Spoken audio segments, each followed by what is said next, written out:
Hey there, wonderful viewers. If you're enjoying my content, please take a second to hit that like button. It really helps the YouTube algorithm show my videos to more people. Don't forget to subscribe if you haven't already. Now grab your favorite drink, sit back, relax, and let's dive into today's story. I promise it'll be worth your time. I've always had a complicated relationship with nature. Growing up in suburban Ohio, my childhood consisted of carefully planned family picnics and occasional visits to national parks. By my late 20s, I'd developed a restless desire for something more authentic, experiences unburdened by the safety nets of civilization. That's why in June 2012, I decided to embark on a solo camping trip to the Monongahela National Forest in West Virginia. My friends thought I was insane. You've barely camped before, and now you want to go alone in one of the most remote parts of Appalachia? My roommate Jared had asked, concern etched across his face. Perhaps he was right, but something inside me craved this challenge, a test of self-reliance that couldn't be satisfied by anything else. I spent weeks preparing, researching trails and survival techniques, purchasing equipment that would make me as self-sufficient as possible. I bought a high-quality tent, a weather-appropriate sleeping bag, a water filtration system, and enough dehydrated food to last a week. The preparation gave me confidence, convincing me I was ready to face whatever the forest might throw my way. The week before my departure, I obsessively checked weather forecasts. June in West Virginia typically meant warm days and cool nights, with the occasional afternoon thunderstorm.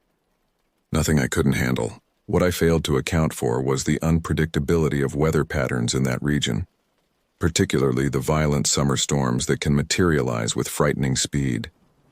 Oh, remember the morning I left my apartment in Columbus? It was a Tuesday, June 26, 2012. The sunrise painted the sky in gentle strokes of orange and pink as I loaded my Honda Civic with carefully packed gear. The air was warm, promising a beautiful day ahead. As I pulled away from the curb, a sense of liberation washed over me. For the next 5 days, I would answer to no one but myself in the wilderness. The 4-hour drive to Monongahela was uneventful. I crossed into West Virginia, watching as the landscape transformed from flat farmland to the rolling emerald hills of Appalachia. Cell service became increasingly spotty, eventually disappearing altogether as I ventured deeper into the forest. This disconnection from the digital world brought an unexpected sense of relief. No emails, no phone calls, no constant stream of news and notifications. Just me and my thoughts, accompanied by the ambient sounds of nature. I arrived at the ranger station around noon, where I registered my hiking plans with a weathered park ranger named Bill. He was a man of few words, with sun-baked skin that had seen decades of mountain weather. As he stamped my permit, he glanced at the sky with narrowed eyes. "Weather's been unpredictable lately," he muttered, more to himself than to me. "Watch those clouds. If they start looking dark and the wind picks up, find shelter. We get these summer storms, derechos they call them. Can be nasty business." I nodded politely, but his warning barely registered. The sky above was a clear, unblemished blue. I was too eager to begin my adventure to be concerned about hypothetical weather events. How foolish that confidence would prove to be. The first day of hiking exceeded my expectations. The trail I'd chosen was challenging enough to feel rewarding, but not so difficult that it became discouraging.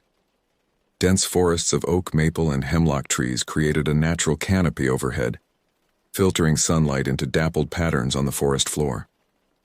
The June heat was tempered by cool mountain breezes, making the physical exertion pleasant rather than punishing.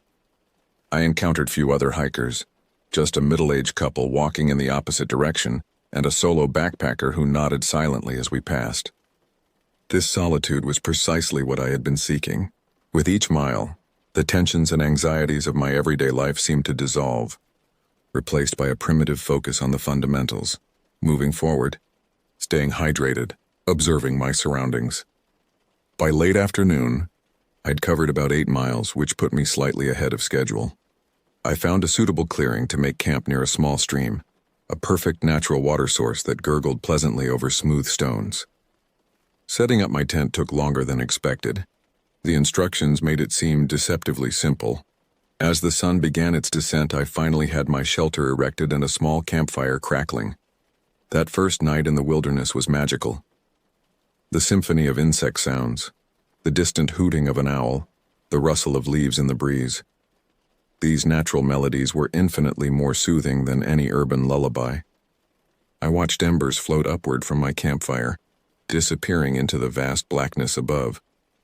The stars were innumerable, uncorrupted by light pollution, making the sky appear closer somehow, as if I could reach up and brush my fingers against the Milky Way. I slept soundly, wrapped in my sleeping bag, with only the thin fabric of my tent separating me from the wilderness. The second day brought more challenging terrain. The trail ascended steeply at times, requiring careful footing and frequent breaks. By midday, my muscles ached pleasantly from exertion. I stopped at a rocky outcropping that offered a spectacular panoramic view of the forest, stretching for miles in every direction. Mountain ridges rose and fell like frozen waves, blanketed in a sea of green that extended toward the horizon. The vastness made me feel gloriously insignificant. I continued hiking until late afternoon, covering another 7 miles before making camp in a small clearing. The routine of setting up my tent and preparing my evening meal had already become familiar, even comforting. That night, however, I noticed a subtle shift in the atmosphere. The air felt heavier somehow, charged with an electricity that made the hairs on my arms stand on end. In the distance, I could hear the faint rumble of thunder. Weather changes quickly in the mountains. I knew this intellectually, but hadn't yet experienced it firsthand. Still, I wasn't overly concerned. A summer rain shower would break the heat and make sleeping more comfortable. I secured my tent more thoroughly with extra stakes and turned in for the night. I awoke around 3 a.m. to the sound of raindrops pattering against the nylon roof of my tent. The gentle shower was oddly comforting, and I drifted back to sleep with a small smile on my face. I had no idea that this gentle rain was merely the prelude to something far more sinister. The morning of my third day dawned gray and somber. The rain had stopped, but thick clouds hung low in the sky, creating a claustrophobic ceiling above the forest. I prepared a simple breakfast of instant oatmeal and coffee, hoping the clouds would burn off as the day progressed. They didn't. As I broke camp and continued my journey, an unsettling stillness pervaded the forest. The usual chorus of birdsong was noticeably absent, replaced by an eerie silence that seemed to absorb other sounds. Even my footsteps on the leaf-strewn path seemed muffled, as if the forest itself was holding its breath. By midday, I'd covered only about 4 miles. The humidity was oppressive, causing my clothes to cling uncomfortably to my skin. I stopped by a small stream to refill my water bottles and check my map.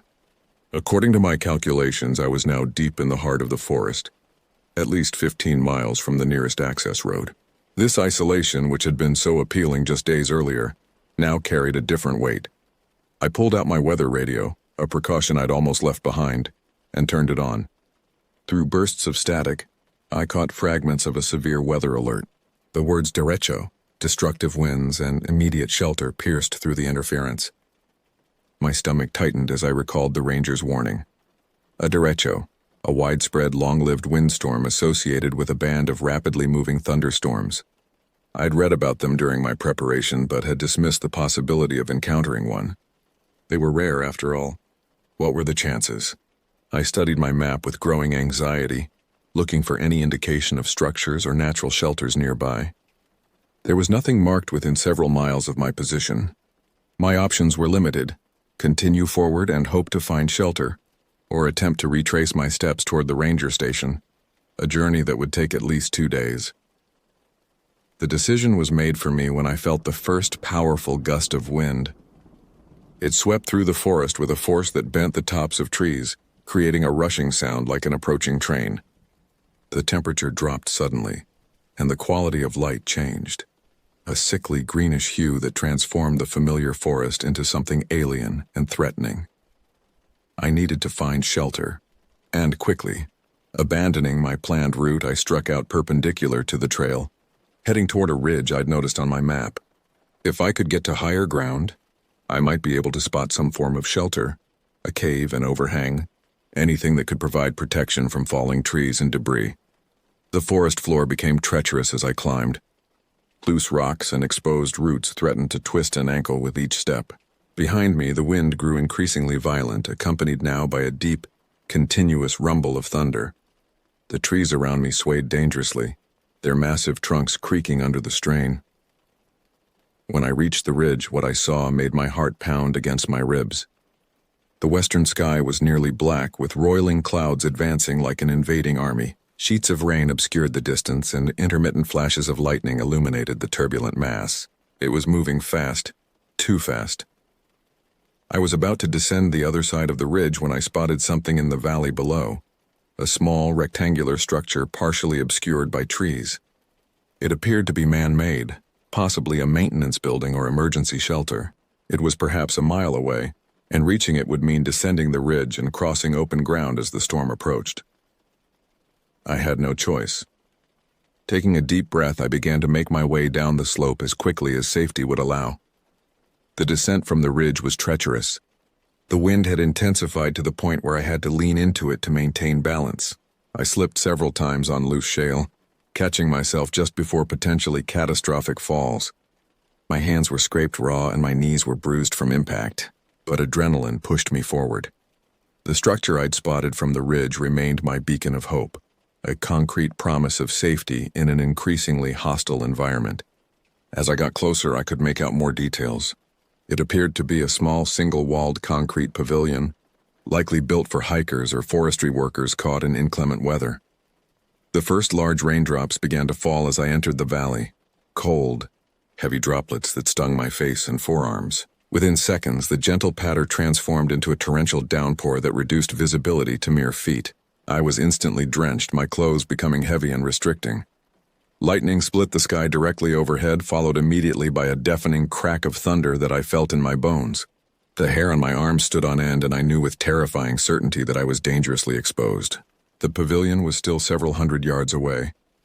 A nearby pine tree exploded in a shower of splinters as lightning struck its crown. The concussive force knocked me to my knees, temporarily deafening me. The acrid smell of ozone and burning wood filled my nostrils as I struggled back to my feet. The wind was now strong enough to bend saplings nearly to the ground. It carried debris, branches, leaves, and even small rocks that peppered my skin like buckshot. I shielded my face with one arm while using the other to maintain my balance against the gale. Through squinted eyes, stinging from rain, I could see that I was getting closer to the shelter. 50 yards, 40, 30. The relief I felt at this diminishing distance was tempered by the increasing fury of the storm. The wind had now reached a sustained howl that drowned out even the thunder, creating a continuous roar that pressed against my eardrums. 20 yards from the shelter, I heard a sound that turned my blood to ice, the distinct crack of wood splintering under tremendous pressure. I turned just in time to see a massive oak tree, its root system partially exposed by the saturated soil, begin its deadly descent directly in my path. Time seemed to slow. The tree fell with a terrible grace, its branches reaching out like grasping fingers. I threw myself sideways, landing hard on my shoulder as the oak crashed to the forest floor with the impact I could feel through the ground. Had I been 2 seconds slower, I would have been crushed beneath tons of wood and foliage. Shaking and gasping for breath, I scrambled to my feet and made the final dash to the concrete shelter. The relief of reaching its protection was immediate and profound. The simple structure consisted of 3 concrete walls and a flat roof, open on one side. It wasn't perfect. Rain still blew in through the open face, but it provided critical protection from the most dangerous elements of the storm. I collapsed onto the concrete floor, chest heaving, limbs trembling from exertion and fading adrenaline. For several minutes, I simply sat there watching the fury of the derecho through the pavilion's open side. Trees bent at impossible angles, smaller branches snapped and became projectiles, and the rain fell in horizontal sheets driven by winds that must have exceeded 60 miles per hour. The concrete walls vibrated with the force of the storm, but held firm. I began to believe I might survive this ordeal after all. That's when I heard it, a heavy rhythmic sound barely audible above the storm. A sound that didn't belong. Thumpity-thump, thumpity-thump. Something was approaching the shelter. The approaching sound grew louder, distinguishing itself from the chaos of the storm. Thumpity-thump, thumpity-thump. It carried weight and purpose, not the random noise of debris being tossed by wind, but the deliberate movement of something large. I pressed myself against the back wall of the shelter, eyes straining through the curtain of rain. The light was fading rapidly as evening approached, compounded by the storm clouds that had transformed afternoon into premature dusk. Visibility beyond a few yards from the shelter was nearly impossible. The wind briefly shifted direction, and in that moment I heard a deep, guttural sound that sent shivers down my spine.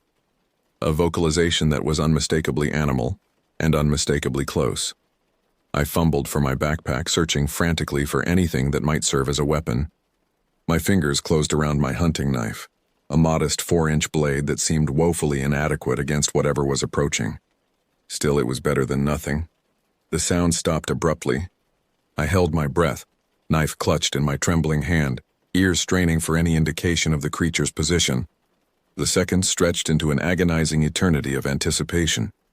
Then it appeared, a massive form hurtling around the corner of the shelter with explosive force. The shock of its sudden appearance triggered a primal response in me. I leapt to my feet, knife raised, a strangled cry escaping my throat. A black bear, enormous and wild-eyed, skidded to a stop at the sight of me. It reared up on its hind legs, reaching a height that seemed impossible, water streaming from its dense fur. In the dim light, its eyes reflected an eerie amber glow. Pure instinct took over. I made myself as large as possible, waving my arms and shouting with every ounce of air in my lungs.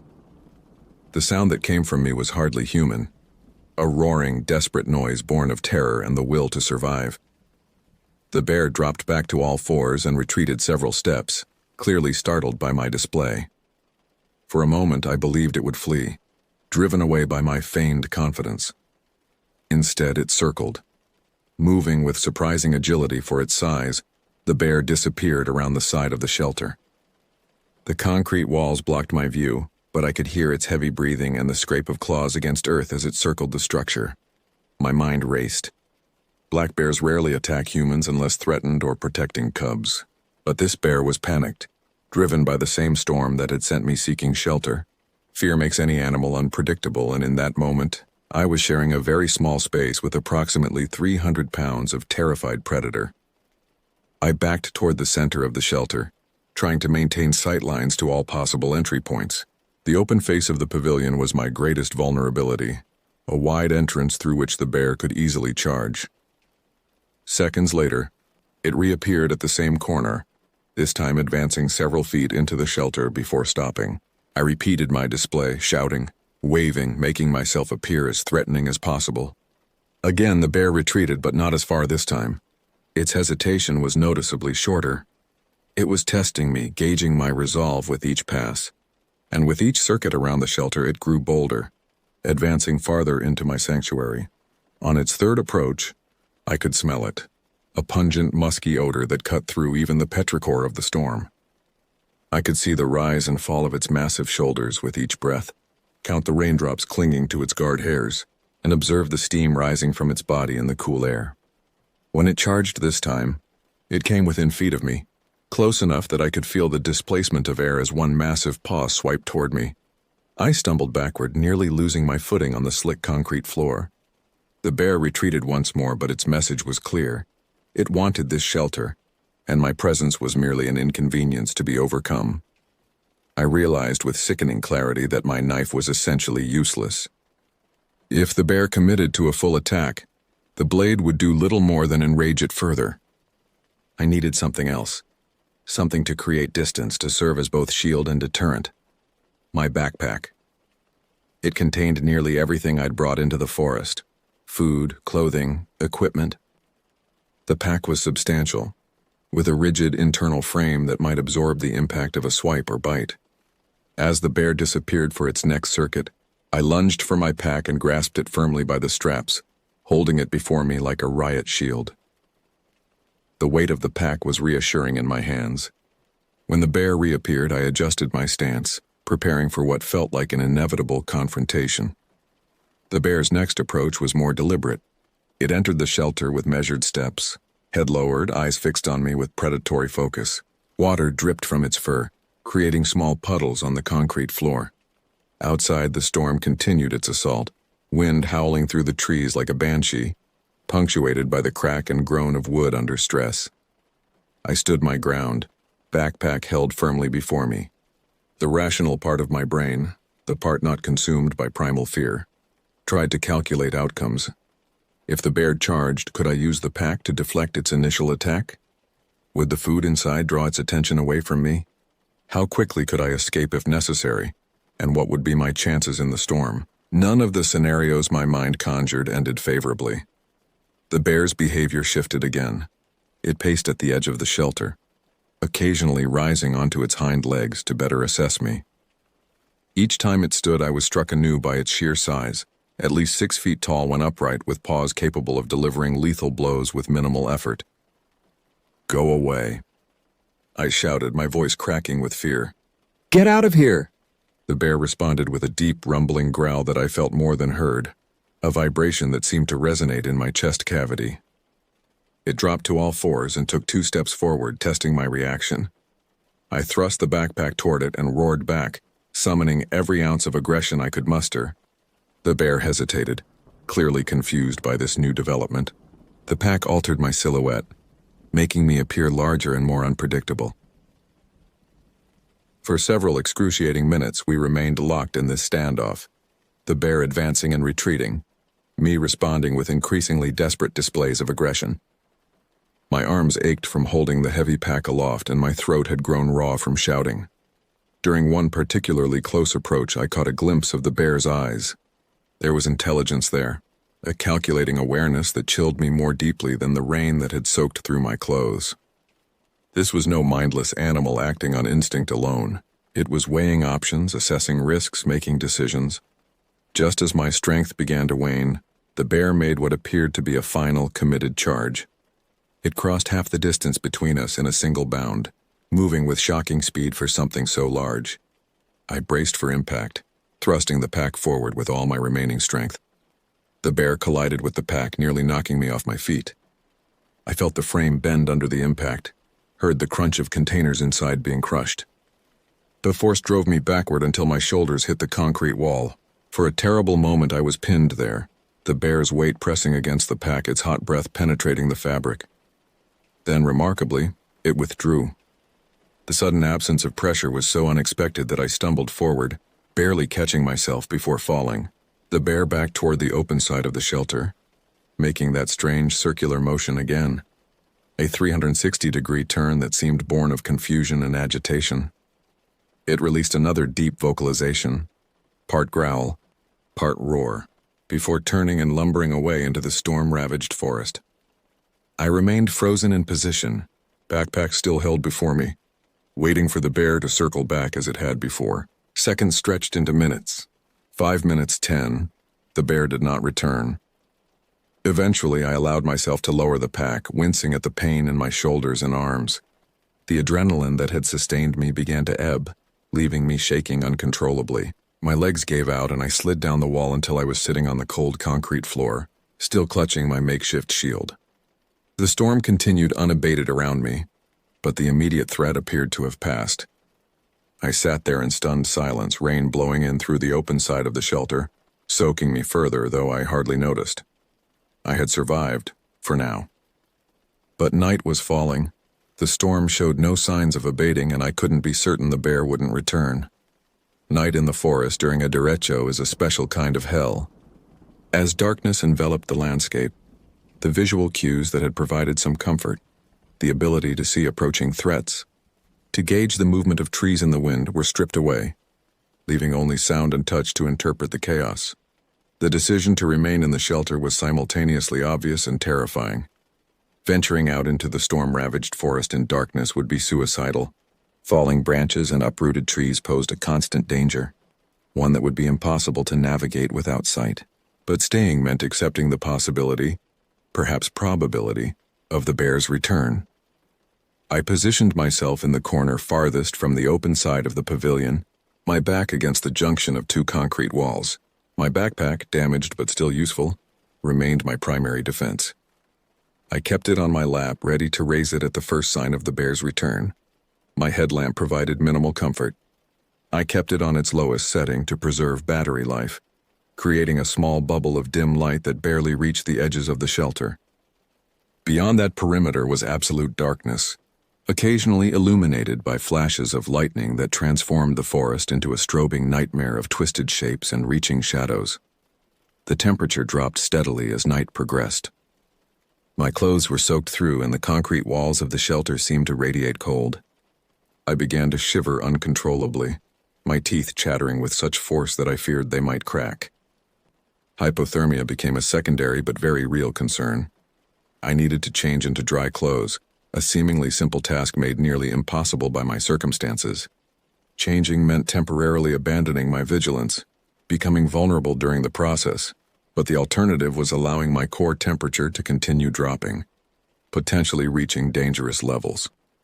After much internal debate, I decided to change in stages, removing and replacing one garment at a time. Keeping my attention fixed on the open side of the shelter, I retrieved dry clothes from my backpack, thankful that I'd packed them in waterproof stuff sacks that had survived the bear's impact. The process was agonizingly slow. Each movement was hesitant, interrupted by frequent pauses to listen and watch. Every sound from the forest, and there were many, the storm creating a constant symphony of destruction, caused me to freeze, pulse racing, eyes straining against the darkness. By the time I'd changed completely, nearly an hour had passed. The dry clothes provided immediate relief, but the comfort was psychological more than physical. The ambient temperature continued to drop, and the concrete shelter offered no insulation. I considered my options for creating warmth. A fire was out of the question. Even if I could find dry material to burn, the open side of the shelter would allow wind and rain to extinguish any flame. My emergency space blanket had been in an outer pocket of my backpack and was now gone, likely torn away during the bear encounter. My sleeping bag remained, though slightly damp from the compression during the attack. I unrolled it and crawled inside, creating a cocoon that slowly began to capture my body heat. It was far from comfortable, but it was survival. Hours passed in a state of hypervigilance. Every snap of a branch, every gust of wind that changed pitch, every unfamiliar sound triggered a surge of adrenaline that made sleep impossible. The storm maintained its fury, seemingly feeding on its own energy, growing stronger rather than dissipating.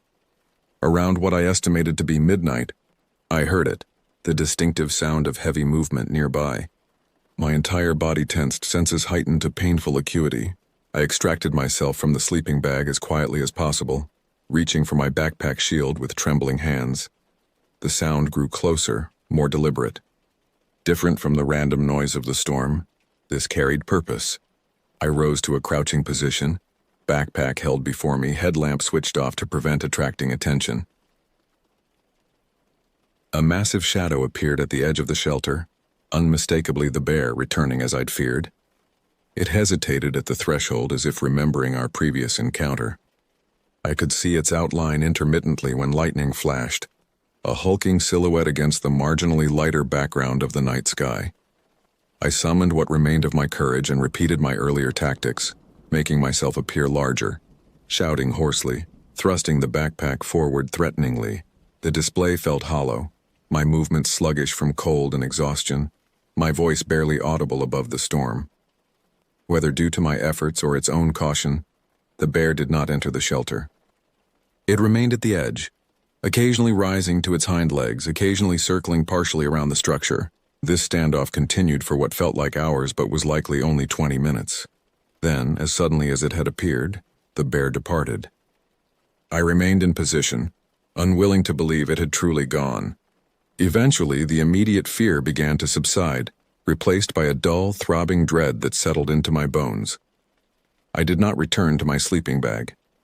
Instead, I sat with my back against the wall, backpack clutched to my chest, watching the open face of the shelter with burning eyes that refused to close despite my exhaustion. Throughout that endless night, the bear returned twice more, brief appearances that seemed more investigative than aggressive. Each time I responded with diminishing energy but unwavering determination. Each time the bear withdrew without entering the shelter.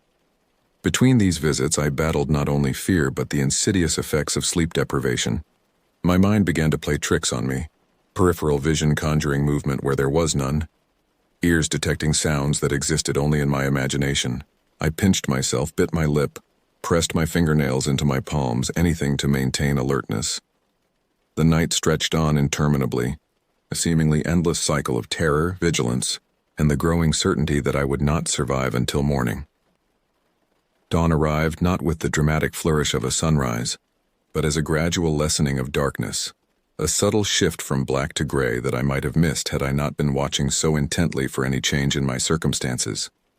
The storm had weakened overnight, though the wind still gusted strongly enough to bend the tops of trees. The rain had diminished to a steady drizzle that seemed almost gentle compared to the previous day's deluge. I remained motionless, uncertain if this apparent reprieve was genuine or merely a cruel interlude in my ordeal. My body felt alien to me, muscles stiff and unresponsive from hours of tension, skin cold and clammy, mind foggy from exhaustion. The forest began to reveal itself in the growing light. Devastation surrounded me. Trees lay uprooted or snapped midway up their trunks. Branches and debris covered the ground in every direction. The familiar landscape I'd hiked through just days before had been transformed into something unrecognizable and hostile. I listened intently for any sound that might indicate the bear's presence. The storm's diminished intensity allowed for better auditory awareness, though the continuing wind still masked subtler noises. After several minutes of careful observation, I allowed myself to believe that the immediate threat had passed. Moving with painful slowness, I gathered my belongings. My backpack was severely damaged, frame bent, fabric torn in several places, contents crushed and jumbled. Still, it remained functional enough to carry what remained of my supplies. I took inventory of my situation. My food was largely intact, protected by its position deep in the main compartment. My water filter had survived, though one of my water bottles had been crushed. The map was soggy but readable. My phone, though protected in a waterproof case, showed no signal, not that I had expected one this deep in the forest. The question now was what to do next. Continue my planned route? Attempt to return to the trailhead? Or remain at the shelter until conditions improved further? Logic dictated that movement was necessary. The derecho had likely caused widespread damage throughout the forest. Trails would be blocked, landmarks altered, navigation complicated. The sooner I began making my way back to civilization, the better my chances of reaching it before my supplies ran out. However, movement also meant vulnerability. Exposure to potential hazards including weakened trees that could fall without warning, flooded streams, obscured trails, and of course the bear, whose territory I was clearly within. After careful consideration, I decided to attempt to return to the trailhead. It would mean abandoning my original hiking plan, but survival now took precedence over recreation.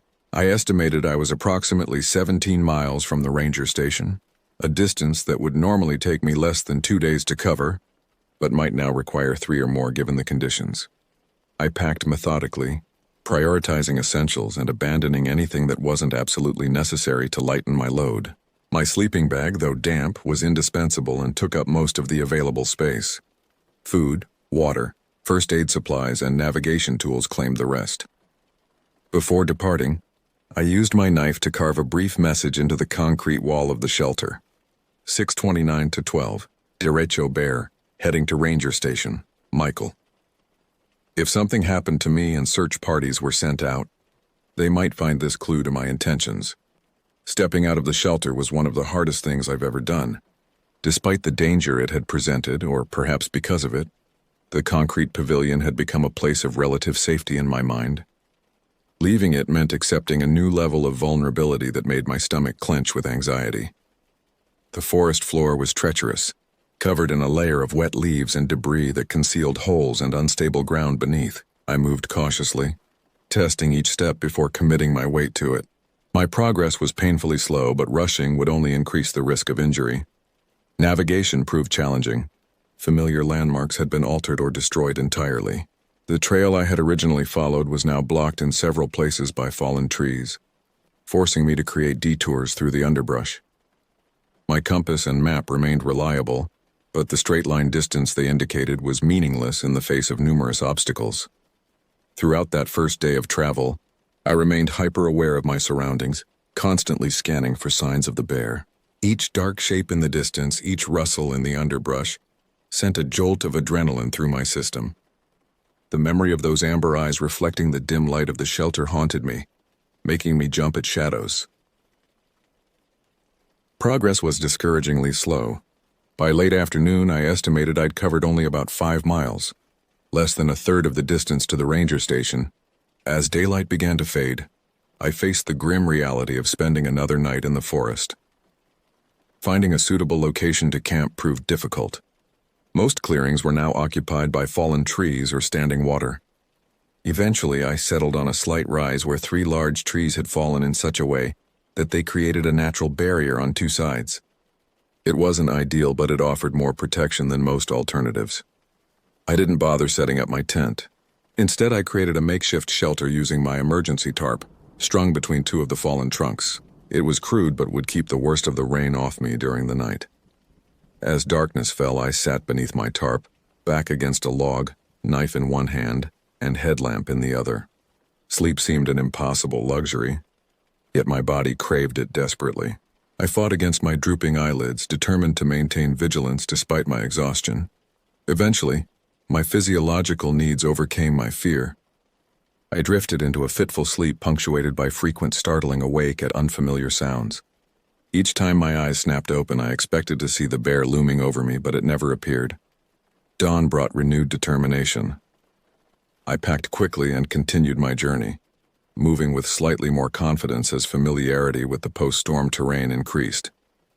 The weather had improved further, patches of blue sky occasionally visible through the canopy of remaining trees. By mid-morning of the 3rd day, I began to recognize landmarks that indicated I was approaching the outer boundaries of the wilderness area. My pace quickened with the promise of safety ahead.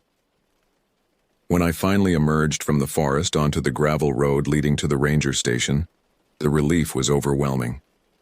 My legs nearly gave out beneath me, weeks of tension releasing in a rush that left me lightheaded. The ranger, Bill, the same weathered man who had stamped my permit days earlier, was visibly shocked by my appearance. Apparently, several hikers had been reported missing after the derecho, and search parties were being organized. I was the first to return independently from the area where I'd been hiking. As I recounted my experience, a mixture of horror and respect crossed his features. "Derechos are no joke," he said simply when I finished. "And that bear encounter, you're lucky to be alive, son." Lucky indeed. Years have passed since that June in 2012, and I've continued hiking and camping. But never again alone, never again without checking weather forecasts obsessively, and never again without respecting the raw power of nature and its inhabitants. The concrete shelter still stands in Monongahela National Forest. I've returned once, accompanied by experienced hikers, to see it again in daylight, under blue skies.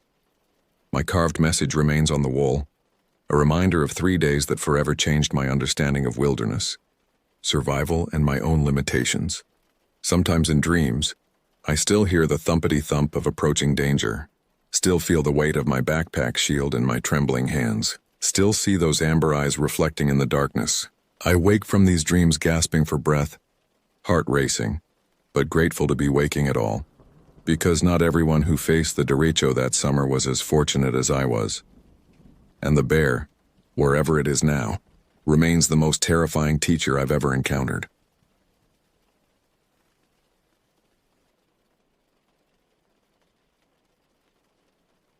It was a warm July evening in 2021 when our family finally embarked on the camping trip we'd been planning for months. My wife Josephine had been an outdoor enthusiast since college, and I had grown up camping with my grandfather. Our children, Abigail 10 years and Michael 8 years, were finally old enough to experience proper wilderness camping.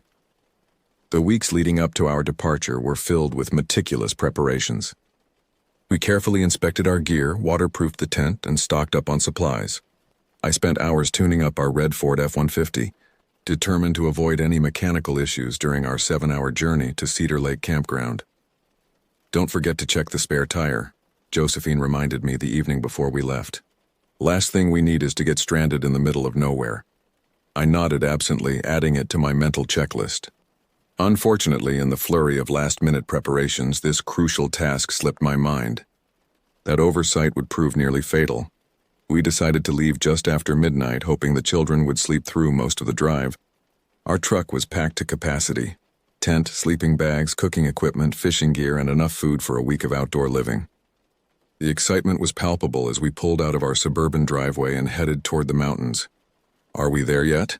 Michael asked, barely 10 minutes into the journey. "Not even close, buddy," I chuckled. "Try to get some sleep. We'll be there when you wake up." The first hour passed with the children's excited chatter and singing. Eventually, the rhythm of the highway and the late hour took their toll.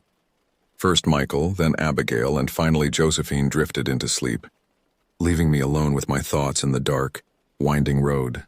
I turned on an audiobook, ironically, a non-fiction account of wilderness survival stories, and settled in for the long drive. The miles slipped by as the narrator described harrowing tales of people overcoming extreme circumstances in remote locations. Around 5:30 a.m., disaster struck. We were on a particularly remote stretch of road, dense forest pressing in on both sides, when I heard a loud pop, followed by the unmistakable flapping sound of a flat tire. The truck lurched sharply to the right, and I gripped the steering wheel tightly, fighting to maintain control. "What happened?" Josephine mumbled, jolted from sleep. "Flat tire," I replied, carefully steering onto the shoulder. "Go back to sleep if you can. I'll handle it." Remarkably, both children remained asleep. I sat for a moment, gathering my thoughts and listening to the quiet hiss of air escaping from the damaged tire. The timing couldn't have been worse. We were at least 30 minutes from the nearest town, in a cellular dead zone with dawn just beginning to break. I stepped out of the truck, the cool morning air raising goosebumps on my arms. The right front tire was completely flat, the rubber visibly shredded on one side. What struck me as odd was the nature of the damage. It didn't look like we'd hit a pothole or run over a nail. Instead, the tire appeared to have been slashed or punctured by something substantial. A growing sense of unease settled in my stomach. I glanced up and down the deserted road, seeing nothing but shadows and trees. The forest seemed to watch me, the spaces between trees harboring unseen observers. I dismissed the thought as ridiculous, blaming it on fatigue and too many crime documentaries. I began the process of changing the tire, first retrieving the spare and jack from beneath our camping gear in the truck bed. The work was familiar but tedious, and I found myself pausing occasionally to scan my surroundings, increasingly convinced that something or someone was watching from the tree line. As I tightened the last lug nut on the spare tire, I heard a soft rustling from the trees to my right, too substantial to be caused by the light morning breeze. I froze, the wrench still in my hand, and stared into the shadows beneath the trees. Then I heard it, the unmistakable sound of someone clearing their throat. Not from the forest, but directly behind me. I spun around, the lug wrench still clutched in my hand, to find myself face to face with a woman I hadn't heard approach. She stood no more than 5 feet from me, her head tilted slightly as she regarded me with an unnerving intensity. She was petite, perhaps 5'2", with wild dreadlocks that hung past her shoulders. Her clothing was nondescript, jeans and a dark jacket. But what immediately caught my attention was the tattoo prominently displayed on her neck. A detailed rose in full bloom, the stem trailing down beneath her collar.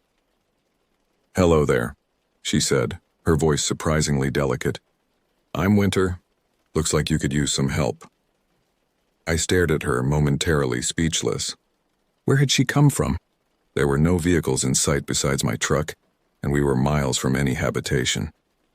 "Thanks," I finally managed, tightening my grip on the wrench. "But I've got it handled. Just finished, actually." Winter smiled, but the expression didn't reach her eyes, which remained fixed on me with unsettling intensity. "Are you sure? It's dangerous out here all alone. You never know what might happen." There was something in her tone, a subtle emphasis on dangerous and alone, that sent a wave of apprehension through me. I glanced at my truck where my family still slept, unaware of the strange encounter unfolding. "I appreciate the concern," I said, trying to keep my voice casual while edging back toward the driver's side door. "But we're fine. Just heading to the campground up ahead." At the mention of we, Winter's gaze shifted to the truck, lingering on the sleeping forms visible through the windows. Her smile widened slightly. "Camping trip, huh? That's nice. Family outing?" I nodded non-committally, not wanting to provide more information than necessary. Every instinct was screaming that something was very wrong. "Which campground?" She pressed, taking a small step closer. "Pine Ridge," I lied, naming a site in the opposite direction from our actual destination. Winter's eyes narrowed fractionally, and she tilted her head. "Funny," she said, "that's not what your map says." My stomach dropped. The map was folded on the dashboard, visible through the windshield with our actual destination, Cedar Lake Campground, clearly circled in red marker. I abandoned any pretense of politeness. "Look, I appreciate you stopping, but we're good here. I need to get going now." Winter didn't move. Instead, she glanced to the side of the road and made a subtle gesture with her hand. Was she signaling to someone? "I think you really need my help," she said, her voice suddenly dropping an octave, the delicate quality giving way to something harder, almost guttural. "Let me help you." The shift in Winter's demeanor was immediate and terrifying. The friendly facade vanished, replaced by something predatory and cold. She took another step toward me, her right hand moving to her waistband where I caught the glint of metal. A knife handle. "Step away from the truck," I said firmly, raising the lug wrench defensively. "Now." Winter's face transformed into a snarl. "You're making a mistake," she hissed. "We just want to help. Don't you want our help?" The use of "we" confirmed my suspicion that she wasn't alone. I glanced toward the tree line and spotted movement, a tall, gaunt figure partially hidden behind a large pine. "Leave," I repeated, more forcefully. "Or I'm calling the police." Winter laughed, a harsh sound that seemed to echo in the still morning air. "No reception out here, smart guy. No one to call. No one to hear." In that moment, several things happened rapidly. Winter reached for the knife at her waistband. I stepped forward with the lug wrench raised defensively, and from the truck came the sound of Josephine's voice calling my name. Winter hesitated, her eyes darting to the truck where Josephine was now fully awake and watching through the window. This momentary distraction gave me the opportunity I needed. I positioned myself firmly between this threatening woman and my family. "Back away," I warned, my voice steadier than I felt. "Last chance." Instead of retreating, Winter lunged toward me, the knife now clearly visible in her hand. Acting on pure instinct, I swung the lug wrench, not aiming to hurt her but to deter the attack. The tool connected with her forearm with a dull thud and she let out a yelp of pain, the knife clattering to the asphalt. "You'll regret that," she snarled, cradling her arm. "We were just going to take your truck and gear. Now we'll take more." From the tree line emerged the figure I'd glimpsed earlier, a tall, gaunt man with a patchy beard and wild eyes. In his hand was what appeared to be a crowbar. He advanced slowly, purposefully, while Winter backed away, still clutching her injured arm. Inside the truck, Josephine was now fully alert, her face pale with fear as she reached back to wake the children. I could see her fumbling for her phone, though reception was non-existent here. The man stopped about 15 feet away. "You hurt my sister," he said, his voice oddly flat. "That wasn't smart." I kept my focus divided between the two threats, the lug wrench still raised. "Stay back," I warned. "I don't want trouble, but I will defend my family." The man chuckled, a hollow sound devoid of humor. "Hear that, Winter? He'll defend his family. Ain't that sweet?" Winter had retreated to stand beside her brother, her expression murderous. "Just kill him, Warren. We can deal with the rest after." The casual way Winter suggested my murder sent waves of terror through me, unlike anything I'd ever experienced. These weren't just opportunistic thieves, they were predators. I thought of news stories about killers who targeted isolated travelers, of bodies found in remote locations weeks after the crimes. I backed up until I felt the truck's bumper against my legs. Inside, Josephine had managed to wake both children, who looked out with confused, frightened expressions.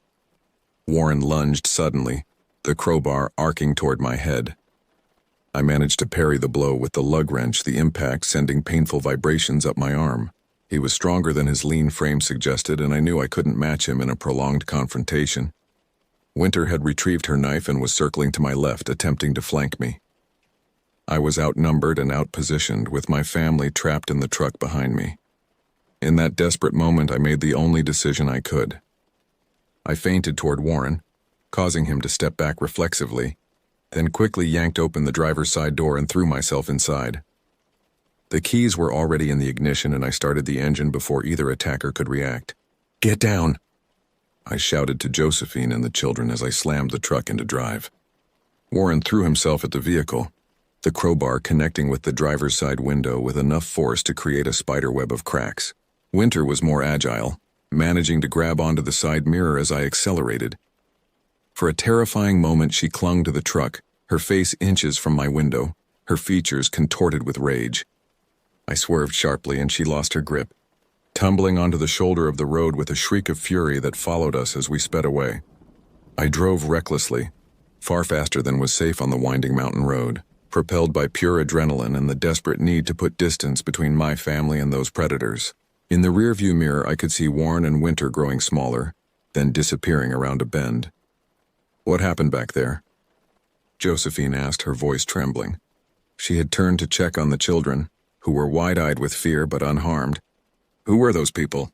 "I don't know," I answered, my hands gripping the steering wheel so tightly my knuckles had turned white. "They came out of nowhere. I think they meant to rob us, or worse." Abigail, always perceptive, asked quietly from the back seat, "Did they cause our flat tire, Dad?" The question articulated the suspicion forming in my own mind. The damage to the tire hadn't been consistent with normal road hazards. Had it been deliberately sabotaged? "I don't know, honey," I replied, trying to keep my voice steady for the children's sake. "But we're safe now. That's what matters." When we finally reached an area with cellular reception, Josephine immediately called the police. She reported the incident in detail while I continued driving, now at a more reasonable speed but still vigilant, checking the mirrors constantly for any sign of pursuit. The dispatcher instructed us to stop in the next town to meet with officers. Riverdale was about 15 miles ahead, and I agreed reluctantly, not wanting to stop anywhere until we reached a populated area. "Should we cancel the camping trip?" Josephine asked quietly so the children wouldn't hear. I considered the question seriously. The encounter had shaken me to my core, and part of me wanted nothing more than to return to the safety of our home. But another part, stubborn, determined not to let those people take anything more from us, wanted to continue as planned. "Let's see what the police say," I replied. "If they think those two are still a threat out at Cedar Lake, we'll find somewhere else. But I don't want to give up on this trip entirely. The kids have been looking forward to it for months." We reached Riverdale just after 7 a.m. and found the police station without difficulty. Officer Bennett, a weathered man in his 50s, listened attentively as we described the encounter. "We've had reports of similar incidents in that area over the past few months," he told us when we'd finished. "Stranded motorists being approached by individuals offering help that turns threatening. This is the first I've heard of the woman with the rose tattoo, though." "Do you think they were responsible for my flat tire?" I asked. Officer Bennett's expression was grave. "It's possible. These aren't opportunistic criminals, they're hunters. They target vehicles they think will yield valuable gear or vulnerable people." The word hunters sent a chill through me. It perfectly encapsulated the predatory nature of Winter and Warren. "What should we do about our camping trip?" Josephine asked. "Is Cedar Lake safe?" The officer considered this before responding. "Cedar Lake is about 40 miles from where you had your encounter, in a different direction. It's also a popular campground, usually full this time of year. Safety in numbers. If you stick to the main areas and stay alert, you should be fine." He paused, then added, "But I'd understand completely if you decided to head home instead." After filing the police report and replacing the damaged tire at a local garage, we found ourselves at a crossroads, literally and figuratively. To the east lay the route home to safety.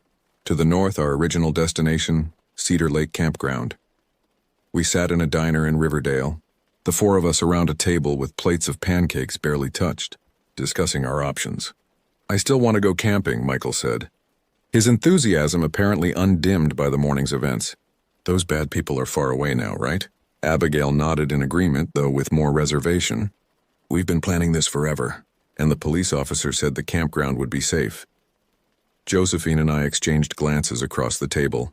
Neither of us wanted to disappoint the children, but their safety was paramount. "All right," I said finally. "We'll continue to Cedar Lake. But we're going to have some new rules for this trip. No one goes anywhere alone. We stay in the populated areas of the campground. And if anything at all seems suspicious, we leave immediately. Understood? Both children nodded solemnly, and Josephine squeezed my hand under the table, a gesture of support, though I could feel the slight tremor in her fingers. We arrived at Cedar Lake Campground shortly after noon. As Officer Bennett had predicted, the site was bustling with activity. Families setting up tents, children riding bikes along the paths, the smell of campfires already wafting through the air. The normality of it all was reassuring after the surreal horror of the morning. We were assigned a campsite near the center of the grounds, surrounded by other campers on all sides. It wasn't the secluded wilderness experience we had originally planned, but under the circumstances, the proximity to others was comforting. Setting up camp provided a welcome distraction. The familiar routine of erecting the tent, organizing our gear, and preparing the fire pit gave us all something concrete to focus on, besides the lingering fear. By late afternoon, our site was established, and we had begun to relax marginally. That night, as the children fell asleep in the tent, exhausted from the day's events, Josephine and I sat by the dying embers of our campfire. "Do you think they'll find us here?" she asked quietly, voicing the fear that had been hovering at the edges of my mind all day. "No," I said with more conviction than I felt. "They have no way of knowing where we went, and the police are looking for them now." Despite my reassurances, I found myself volunteering to stay awake, to keep watch while the others slept. Josephine protested initially, but eventually relented when she saw the determination in my expression. "Wake me in a few hours," she insisted. "You need rest too." I agreed, though I had no intention of sleeping that night. Not when closing my eyes meant seeing Winter's feral smile and Warren's hollow gaze. Not when every sound from the surrounding forest might represent approaching danger. The days that followed passed without incident. Each day allowed us to relax incrementally, to begin enjoying the experience we had planned for so long.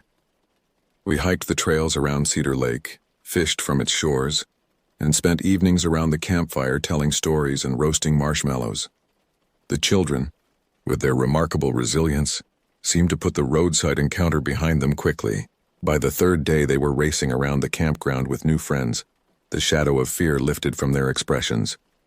Josephine, too, began to unwind, though she remained more vigilant than before. I was the slowest to recover. Each night I found myself awake long after the others had fallen asleep, listening to the sounds of the forest with heightened attention. During daylight hours, I repeatedly caught myself scanning the faces of other campers, searching for the distinctive features of the siblings who had threatened us. On our final evening at Cedar Lake, a park ranger stopped by our site with news that sent waves of relief through me. 2 suspects matching the description of Winter and Warren had been arrested at a gas station 50 miles away, attempting to use a credit card stolen from another victim.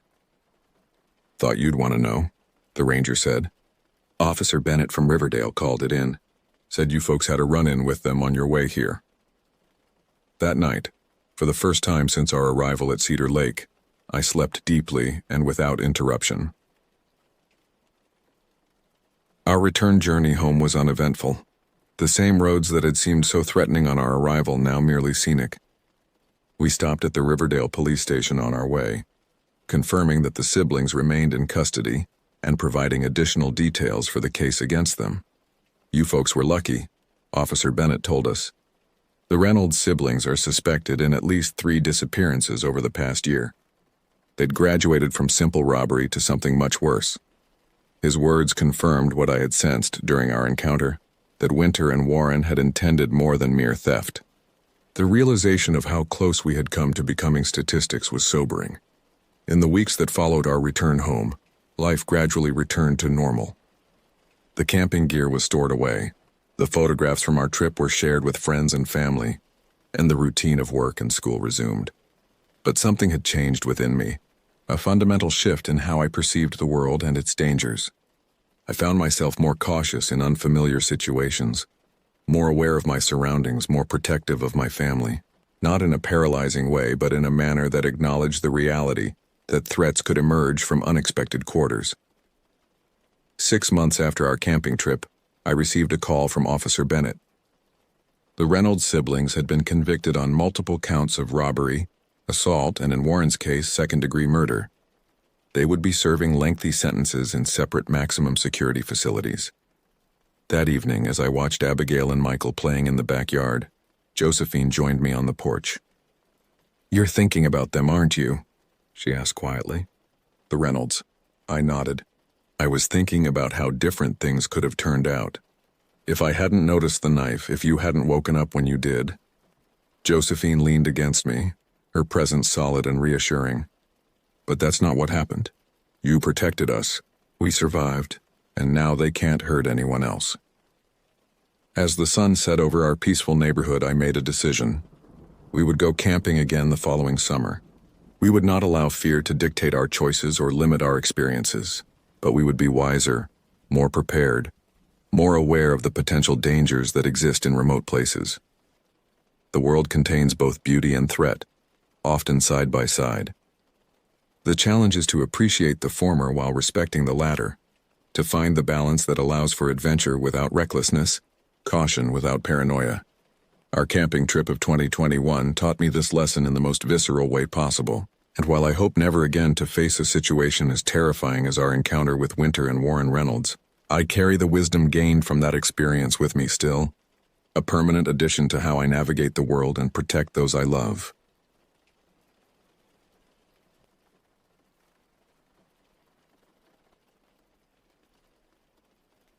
June 2022. That's when everything changed for us. My boyfriend Mason and I had been planning our summer camping trip for months. We both desperately needed to disconnect from our demanding jobs in the city. Me from my position at a marketing firm where deadlines loomed like guillotines, and Mason from his work as an emergency room nurse, where the pandemic had left him emotionally drained. We chose a remote campground in Arkansas, tucked away in the Ozark National Forest. The online reviews promised pristine wilderness, crystal clear streams, and enough isolation to forget about civilization entirely. Perfect, we thought. 3 days of hiking, fishing, and reconnecting with each other away from the constant ping of notifications. The drive took nearly 7 hours. We watched as urban sprawl gave way to suburbs, then to rolling farmland, and finally to dense emerald green forests that seemed to swallow the narrow road. Our cell service began to falter about 20 miles from the campground, first dropping to a single bar, then flickering between no service and the occasional miraculous connection. "That's the point, right?" Mason said, smiling as he noticed me checking my phone. "Complete digital detox." I nodded, but a faint undercurrent of anxiety rippled through me. I'd grown so accustomed to being perpetually connected that the prospect of true isolation felt both liberating and vaguely threatening. Still, the anticipation of peaceful days ahead overshadowed any misgivings. The campground was even more secluded than we'd anticipated. The ranger station, really just a small wooden cabin with pamphlets about local wildlife, was staffed by a single elderly man with a sun-weathered face and a quiet demeanor. "You folks picked a good week," he said as he processed our reservation. "Not many campers out here. Most sites are empty." He handed us a rudimentary map with our assigned spot circled in red. "Site 14. It's about a quarter mile from your nearest neighbor. Best fishing is down by the East Creek." As we pulled into our campsite, I felt the weight of the city beginning to lift. The air was different here, richer somehow, filled with the scent of pine and the earthy aroma of the forest floor. Birds called to each other in the canopy overhead, and sunlight filtered through the leaves in dappled patterns. We set up our tent with practiced efficiency, unfolded our camping chairs, and arranged our cooking gear around the fire pit. By sunset, we had a crackling fire going, and the sound of sizzling steaks filled the air. "To disconnecting," Mason said, raising his beer bottle toward mine. "To reconnecting," I replied, clinking my bottle against his. That first night was perfect.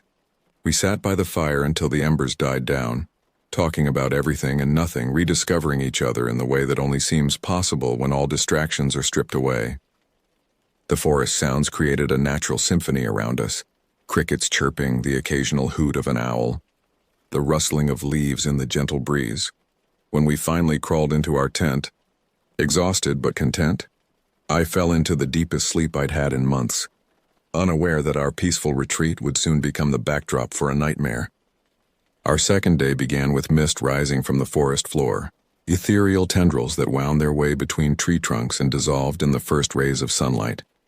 We made coffee over our camp stove and planned our day while watching the woods gradually reveal themselves. "I want to try that East Creek the ranger mentioned," Mason said, consulting our map. "It's about a 2-mile hike from here." The hike was more strenuous than anticipated. The trail twisted through dense undergrowth, occasionally disappearing altogether beneath fallen logs or rocky outcroppings. We had to backtrack several times when we lost our way. By the time we reached the creek, a clear, rushing stream carving its way through smooth stones, we were sweating and slightly irritable. But the creek's beauty erased our frustrations. We spent hours fishing, though neither of us caught anything worth keeping. Around midday, we sat on a large flat boulder in the middle of the stream, eating sandwiches and dangling our feet in the ice-cold water. "I've been thinking about moving in together when we get back," Mason said suddenly, his eyes fixed on the dancing water. The statement caught me off guard, though we'd discussed the possibility before. "Really? You're ready for that step? After these past 2 years?" "Yeah, I think I am. Life's too short, you know? The things I've seen at the hospital. They change your perspective." I leaned against his shoulder, contemplating how the pandemic had accelerated so many life decisions. "Let's talk more about it when we get back, but I think I'd like that." As afternoon faded toward evening, we packed up and began the hike back to our campsite. That's when I first noticed something odd. An unusual stillness had settled over the forest. The birds had gone quiet, and even the insects seemed to have fallen silent. "Do you notice that?" I asked Mason, stopping in my tracks. He paused, head cocked to one side. "Notice what?" "The quiet. It's too quiet." He listened for a moment, then shrugged. "Nature does that sometimes. Weather change coming, maybe." I nodded, but the silence felt wrong somehow, oppressive and expectant, as if the forest itself was holding its breath. I quickened my pace slightly, irrationally eager to return to the relative safety of our campsite. When we arrived back, everything was as we'd left it, but I couldn't shake the strange sensation of being watched. As I prepared dinner, I found myself repeatedly glancing over my shoulder at the wall of trees surrounding our clearing. "You seem jumpy," Mason observed as he built up the fire. "Everything okay?" "Just tired, I guess," I forced a smile, "and maybe a little too used to city noises. The quiet out here takes some adjustment." That night, as we sat by the fire, we heard voices for the first time, distant but distinct human sounds floating through the trees. Other campers, obviously, though the ranger had mentioned most sites were empty. "Sounds like they're having fun," Mason commented as laughter rippled through the darkness. I nodded, oddly comforted by the evidence of other people nearby. The knowledge that we weren't completely alone in these woods made the night seem less threatening somehow. Little did I know that those distant neighbors would soon become central to an experience that would haunt us forever. Our third day began like the others, a peaceful morning routine of coffee and breakfast, plans for hiking and relaxation. The strange unease I'd felt the previous evening had dissipated in the bright morning sunlight. We decided to stay closer to camp that day, exploring the immediate surroundings and gathering firewood for our evening cookout. By late afternoon, we had settled into a comfortable domestic rhythm. Mason was tending to the charcoal grill we'd brought along, carefully arranging hamburger patties on the grate. I was chopping vegetables for a simple salad, enjoying the domestic normalcy of it all despite our wilderness setting. That's when we heard it, a sound that sliced through the afternoon air and instantly transformed our peaceful retreat. "Help! Somebody help me!" The scream was raw, primal, the unmistakable sound of genuine human distress. We both froze, eyes locking across the campsite. "Where is it coming from?" I shouted, already dropping my knife. Mason pointed northeast. "That way. Few campsites over." Without discussion, we both broke into a run, crashing through underbrush and leaping over fallen logs. The voice called out again, weaker this time but still audible, guiding us forward. We burst into a clearing, another campsite similar to our own, but now the scene of something horrifying. A man was half sitting, half lying against a picnic table, both hands pressed against his abdomen. Even from a distance, I could see the dark stain spreading across his shirt, the unnatural pallor of his face. Mason, with his medical training, immediately took charge. He rushed forward while I stood momentarily paralyzed at the edge of the clearing. "What happened?" Mason demanded, already pulling the man's hands away to assess the damage. I was cutting rope." "For the tent." "Tripped," the man gasped between labored breaths. Knife went in. Deep. I forced myself closer, fighting the wave of nausea that threatened to overwhelm me. The man, mid-30s, beard, plaid shirt now soaked crimson, had a hunting knife lying on the ground beside him. Its blade was coated with blood. "This is bad," Mason muttered, lifting the man's shirt to reveal a jagged, gaping wound across his abdomen. "He needs a hospital, now." I fumbled for my phone, though I already knew what I would find. "No service," I confirmed, the panic rising in my throat. The injured man's breathing was becoming more shallow, his eyes unfocused. "My truck," he whispered. "Keys." "In the tent. Front pocket of my bag." Mason looked up at me. "Go get them," he ordered, his voice steady despite the urgency. "I need to keep pressure on this." I raced to the tent, hands trembling as I unzipped it and located a duffel bag with keys in the front pocket. When I returned, Mason had removed his own shirt and was pressing it firmly against the wound, now completely saturated with blood. "We need to get him to the truck and drive to a hospital," Mason said. "Nearest town is about 20 miles, remember? There must be a hospital there." Between the two of us, we managed to half-carry, half-drag the semi-conscious man to his pickup truck, parked at the edge of the campsite. Getting him into the truck bed was an agonizing process. Every movement seemed to worsen the bleeding, and the man's groans of pain sent shivers down my spine. Once he was situated in the truck bed, Mason climbed in beside him, maintaining pressure on the wound. "You need to drive," he told me, his eyes intense. "I can't," I protested, the sight of so much blood making me dizzy. "You know what happens when I see blood. I'll pass out." "Listen to me," Mason said firmly. "If you stay back here with him, you'll faint for sure.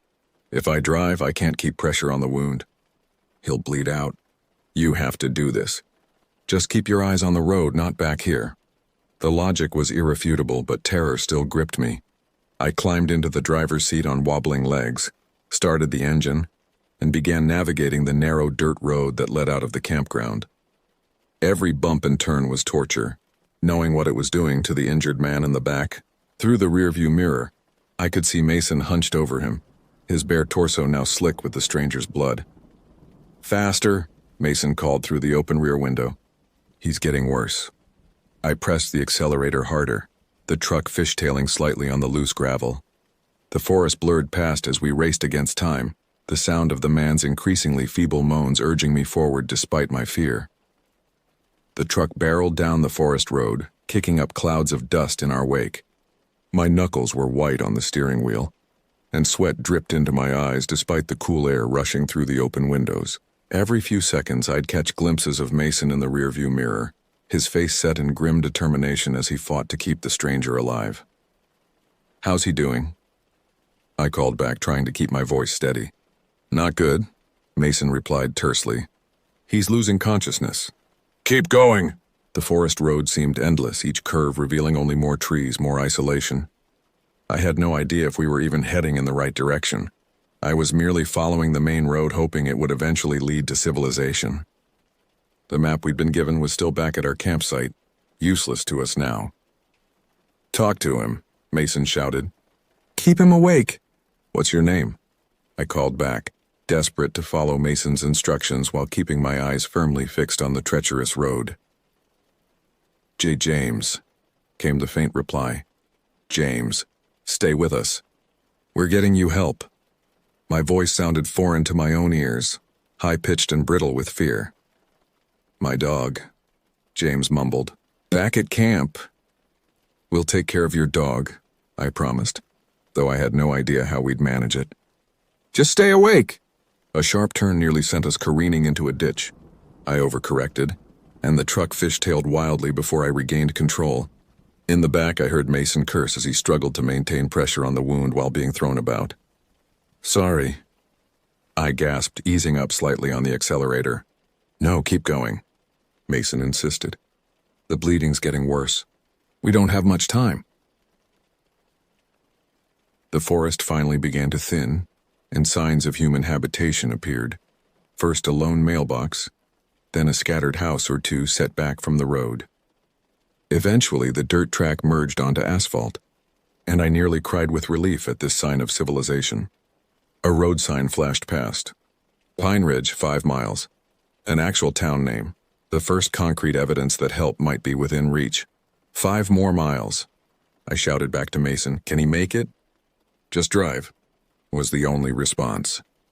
Those 5 miles were the longest of my life. As we approached the town, I began frantically scanning for hospital signs. Pine Ridge was barely more than a cluster of buildings arranged around a main street, but it had to have some kind of medical facility. There, Mason suddenly called out. Emergency sign! Right turn! I swerved toward a modest single-story building with a red emergency sign glowing in the gathering dusk. The tires squealed as I pulled into the small parking lot and slammed on the brakes near the entrance. Help! I screamed, jumping out and running toward the doors. We have a man bleeding out, please! 2 nurses emerged, followed quickly by an older doctor in a white coat. Their expressions shifted from confusion to professional urgency as they assessed the situation. Penetrating abdominal trauma, Mason was explaining, medical terminology flowing easily. Significant blood loss, decreased level of consciousness, tachycardic. The medical team sprang into action, bringing out a gurney and carefully transferring James from the blood-soaked truck bed.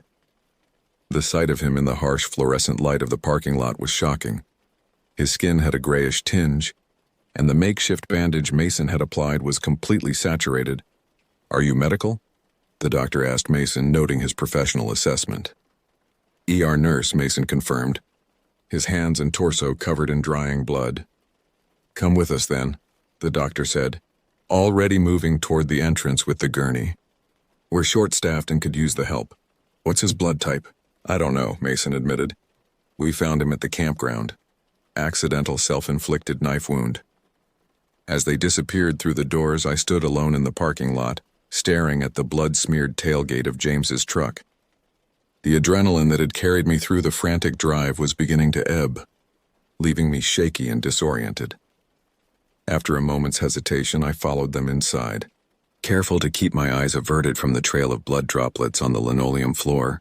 The small waiting area was empty, save for an elderly woman dozing in a corner chair. I sank into a seat, my legs finally giving out beneath me.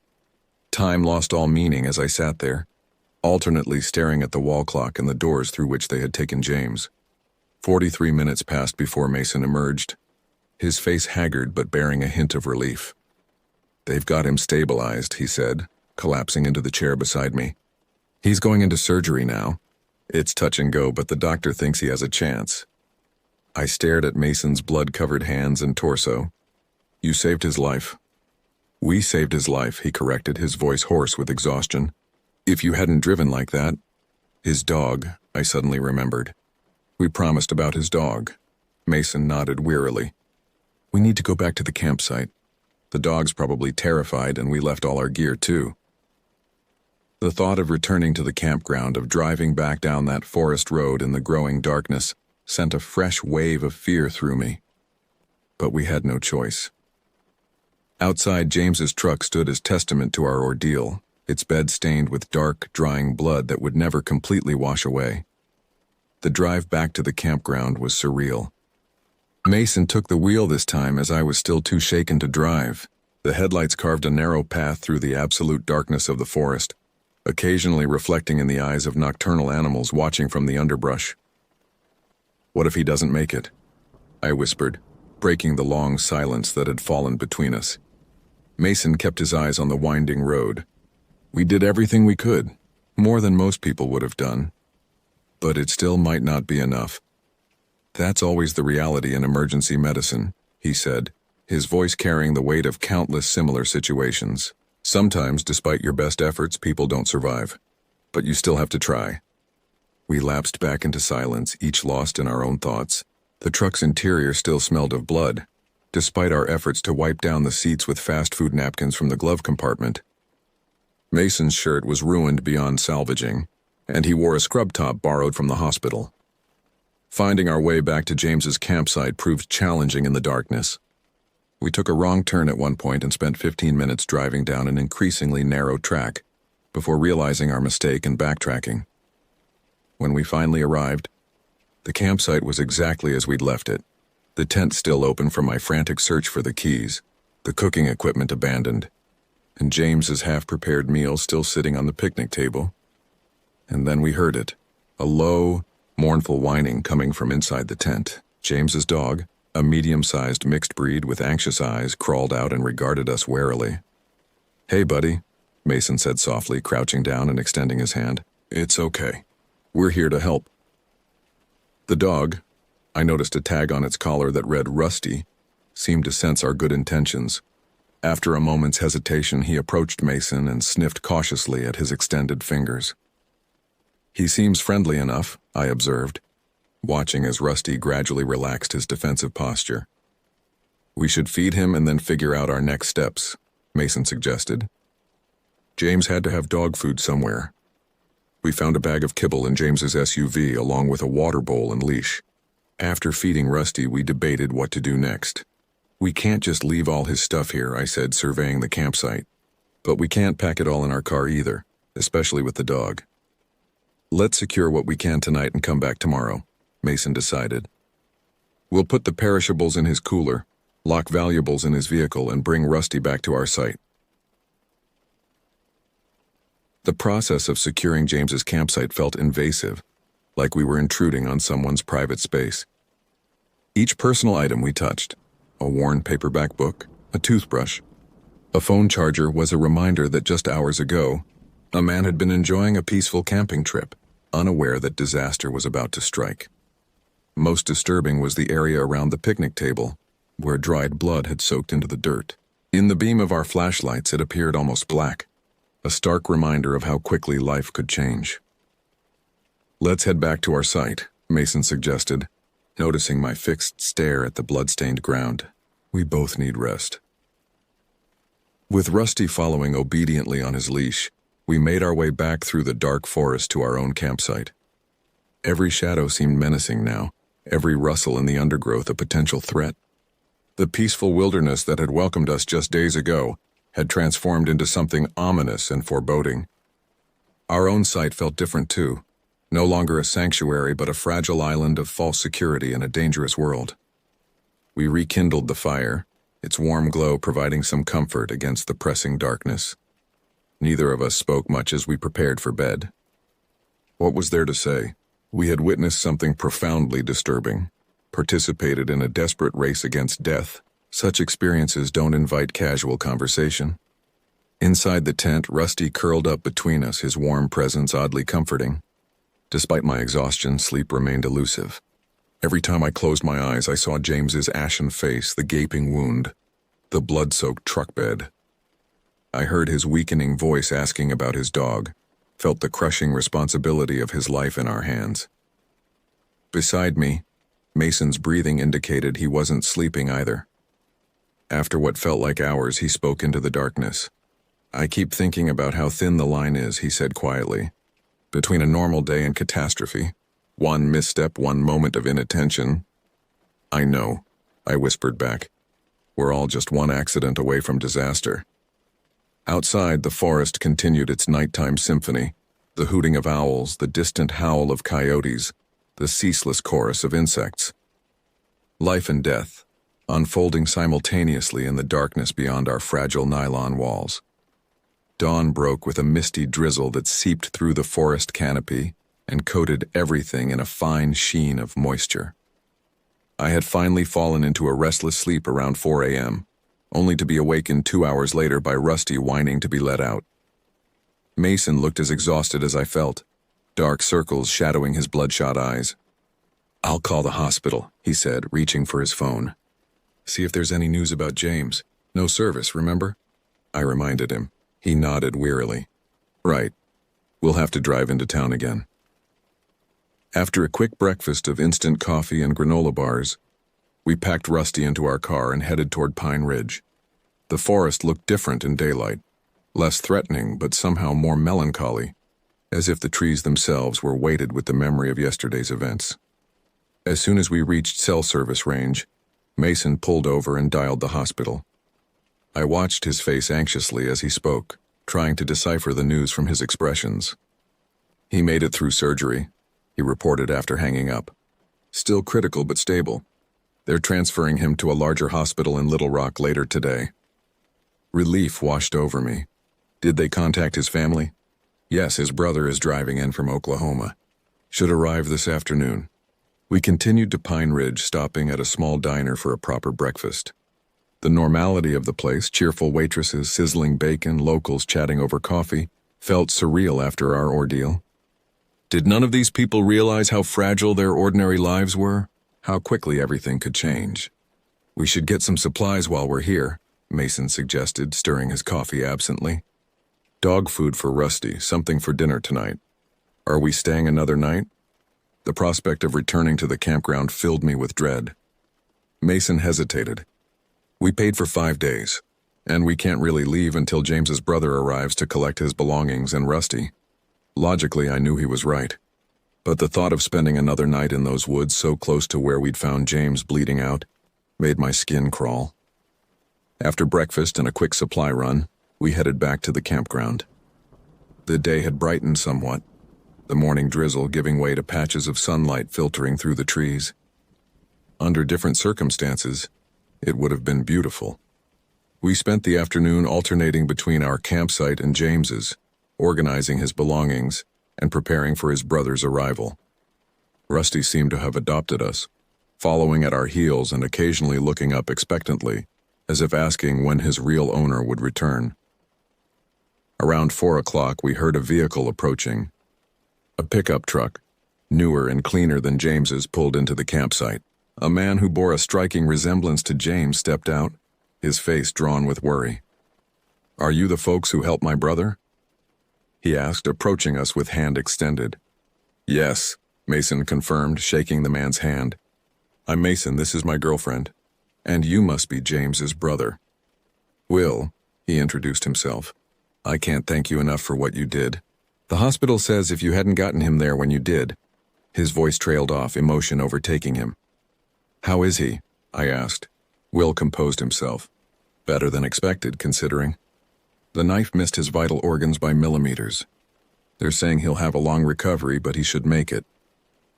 Rusty, recognizing the familiar scent of family, bounded toward Will, tail wagging furiously. "Hey, boy," Will greeted the dog, kneeling to ruffle his fur. "James has been asking about you." We helped Will pack James's belongings into his truck, explaining what had happened as we worked. With each retelling, the events seemed simultaneously more real and more surreal. The screams for help, the blood-soaked ground, the desperate drive to the hospital. "I don't know how to repay you," Will said as we closed the tailgate on the last of James's gear. "There's no need," Mason assured him. "Anyone would have done the same." But we all knew that wasn't true. Many would have frozen, panicked, or been too squeamish to help. Many would have failed to act decisively in those critical moments when seconds meant the difference between life and death. As Will prepared to leave, he pressed a piece of paper into Mason's hand. "James's contact information. He'll want to thank you himself when he's recovered enough. Please stay in touch." We watched as Will's truck disappeared down the forest road, Rusty's face pressed against the passenger window, staring back at us until they rounded a bend and vanished from sight. The campsite felt eerily empty without James's belongings. Only the dark stain on the ground remained as evidence of what had occurred there. "Should we head home tomorrow?" I asked as we walked back to our own site. "I don't think I can enjoy the rest of the trip after all this." Mason nodded. "Yeah, I think we've had enough wilderness adventure for one vacation." That evening, we built our last campfire and sat beside it in contemplative silence. The dancing flames seemed to hypnotize us both, drawing us into our own thoughts. "I keep thinking about what if," I finally said. "What if we hadn't hurt him? What if we'd gone hiking in the opposite direction yesterday? What if we'd decided to camp somewhere else entirely?" "You can drive yourself crazy with what ifs," Mason replied, poking at the fire with a stick. "The reality is we were there, we did hear him, and we helped. That's all that matters." But it's so random, I persisted. So arbitrary who lives and who dies. Mason, who dealt with this reality daily in his work, simply nodded. That's why you have to make the most of the time you have. Why I want us to move in together when we get back. In the flickering firelight, his face looked older somehow, marked by the intensity of our shared experience. I reached for his hand, finding comfort in its warmth and solidity. Yes, I said. Let's do that. We broke camp early the next morning, eager to return to the familiar comforts of home.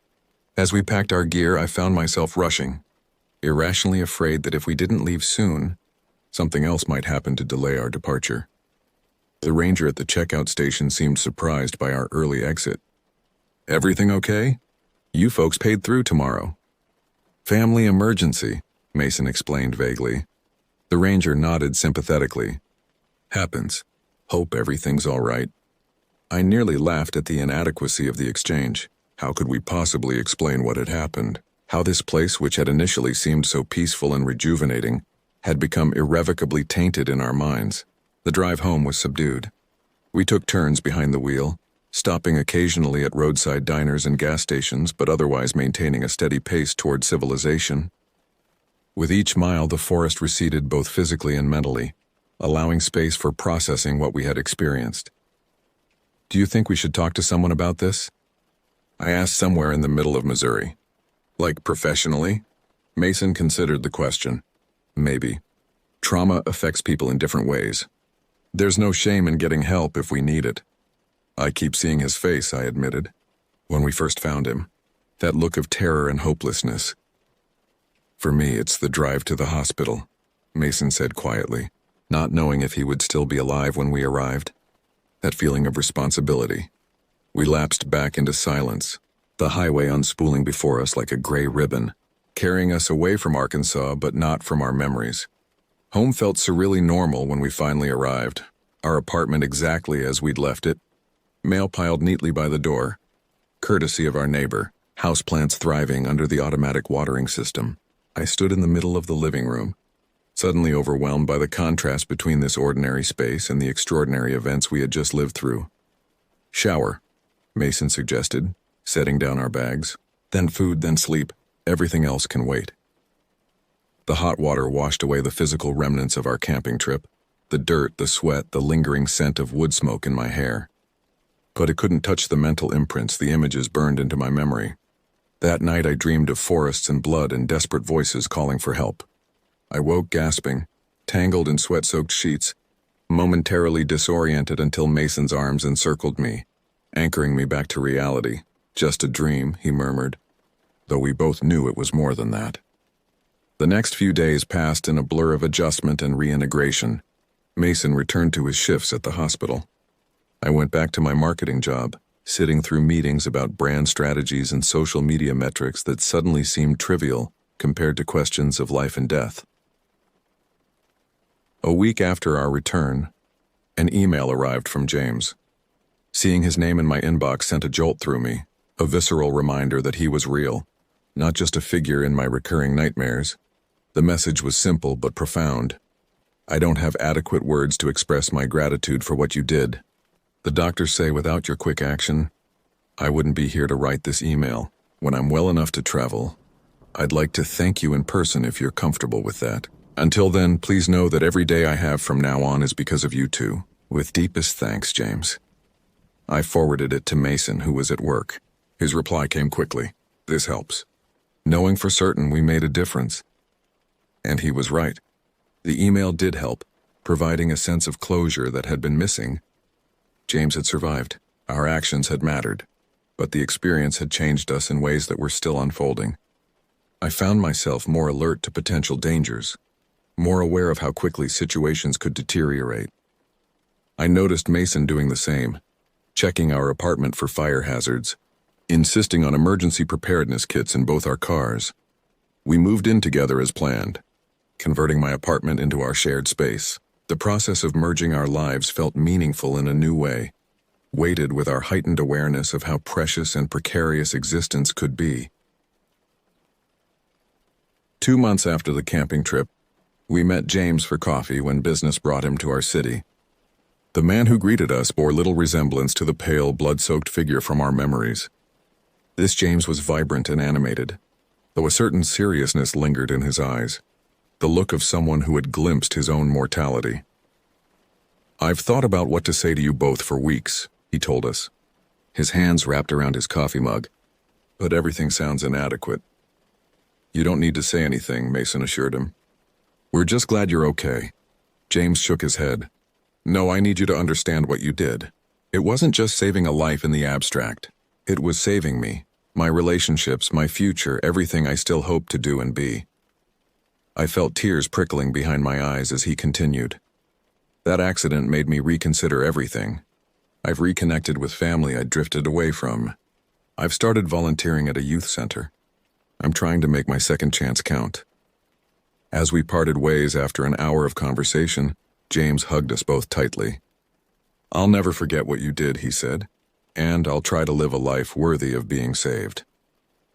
Now, almost 3 years later, the Arkansas camping trip has receded somewhat in our daily consciousness. We don't discuss it often, though occasionally something will trigger a memory. A news story about a camping accident, the particular quality of light filtering through trees, the smell of a hospital corridor. James sends holiday cards each year, always with a note about how he's doing and usually a photo of him with Rusty.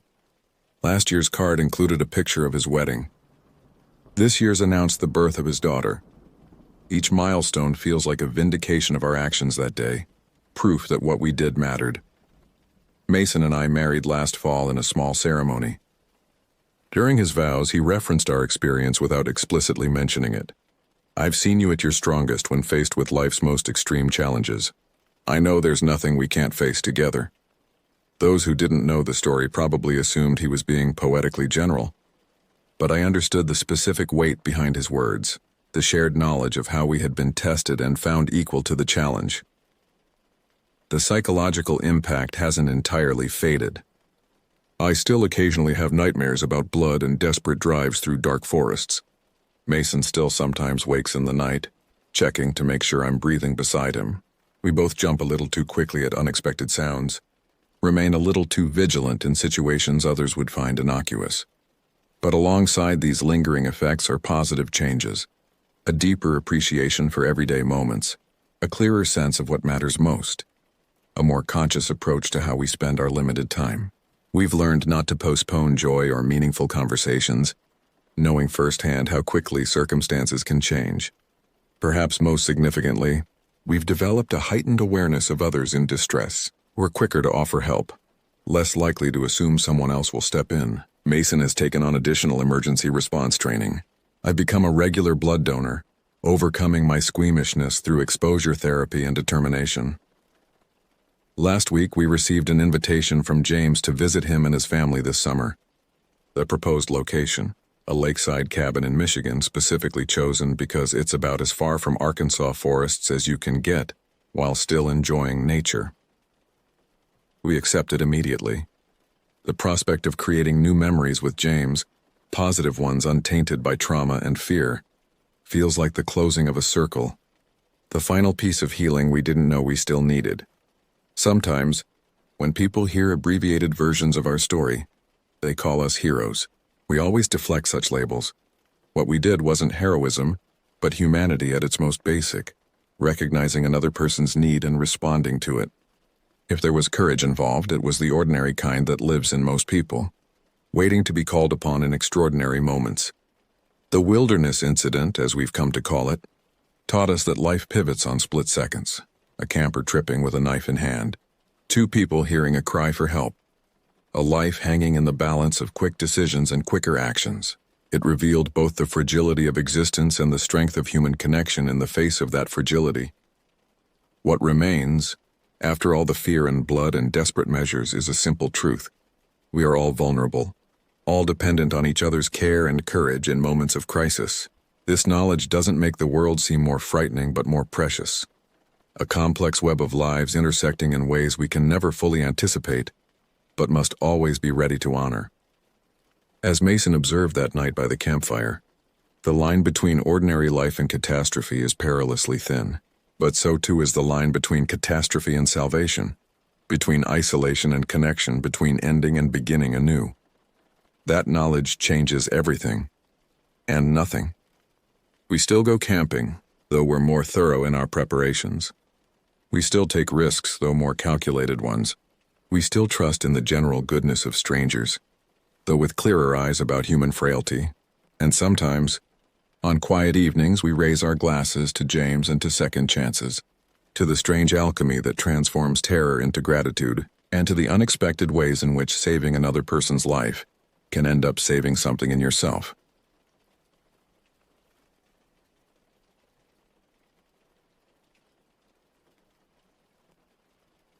"15 years ago, when I was 12, my parents granted me a rare privilege, a backyard camping night with my two closest friends, Audrey and Jasmine.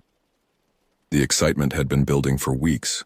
In our small town, summer adventures were crafted from simple pleasures, and this sleepover represented the pinnacle of middle school freedom. The day finally arrived on a warm July evening. The air hung heavy with humidity, cicadas creating a persistent background rhythm that would soundtrack our night.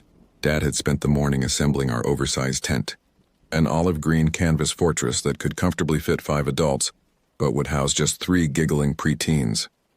"You sure you girls will be okay out here?" Mom asked, arranging sleeping bags in a neat row. "You can always come inside if you change your minds." "We'll be fine," I insisted, trying to sound more mature than I felt.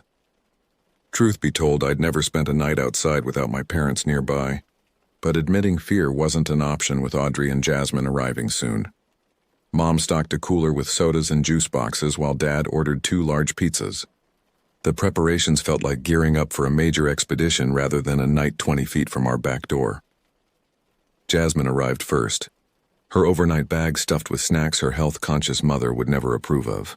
Audrey came shortly after, carrying a flashlight the size of her forearm and a book of ghost stories she'd borrowed from her older brother. "My brother said this book gave him nightmares for weeks," Audrey announced proudly, waving the dog-eared paperback. The cover showed a shadowy figure standing in a darkened doorway.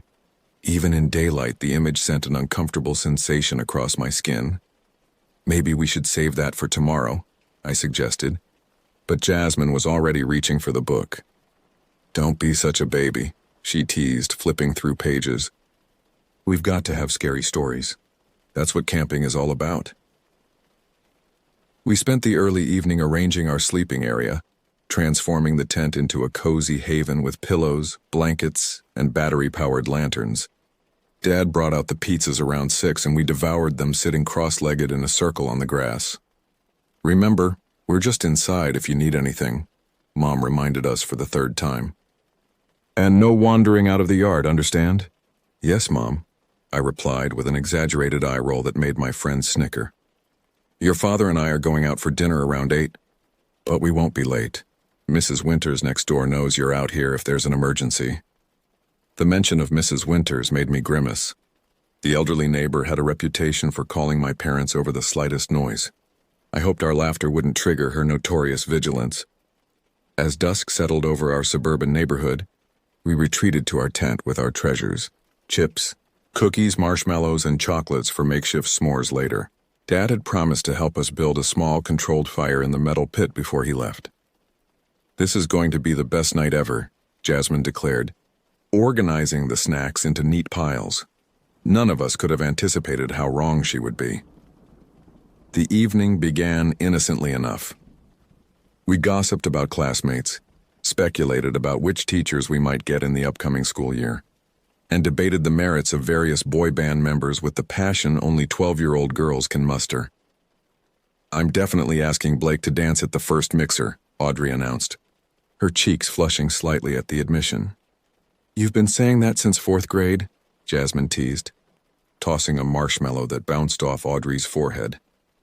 I was about to defend Audrey when I heard something, a sound that didn't belong with the normal evening orchestra of insects and distant traffic. It was subtle, like something brushing against the exterior of our tent. "Did you hear that?" I whispered, interrupting their debate.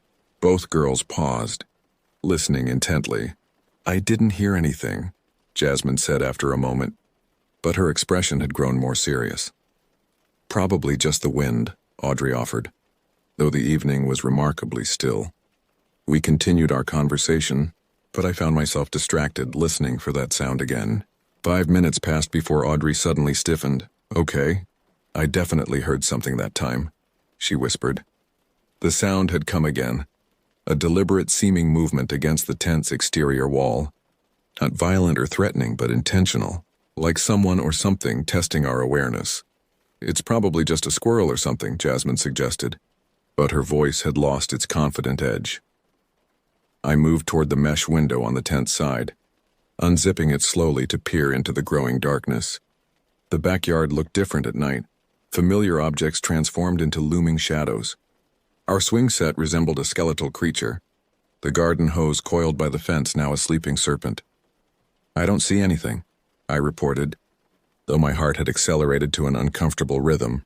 Audrey joined me at the window. "Wait, what's that? Over by the oak tree?" I followed her gaze to the massive tree that dominated the corner of our yard. For a moment I saw nothing. Then a flash of movement, something pale against the darkness. It looked like a curved white shape, there and gone in an instant.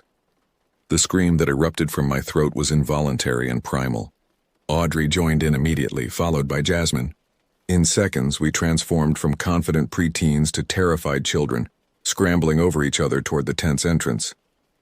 We raced across the lawn toward the house, not stopping to look behind us. I fumbled with the back door handle, relieved to find it unlocked. We tumbled inside, slamming and locking the door behind us. "What was it? What did you see?" Jasmine demanded, her breathing ragged. "I don't know," I panted. "Something white like a symbol or a sign." "It moved," Audrey added, her voice trembling.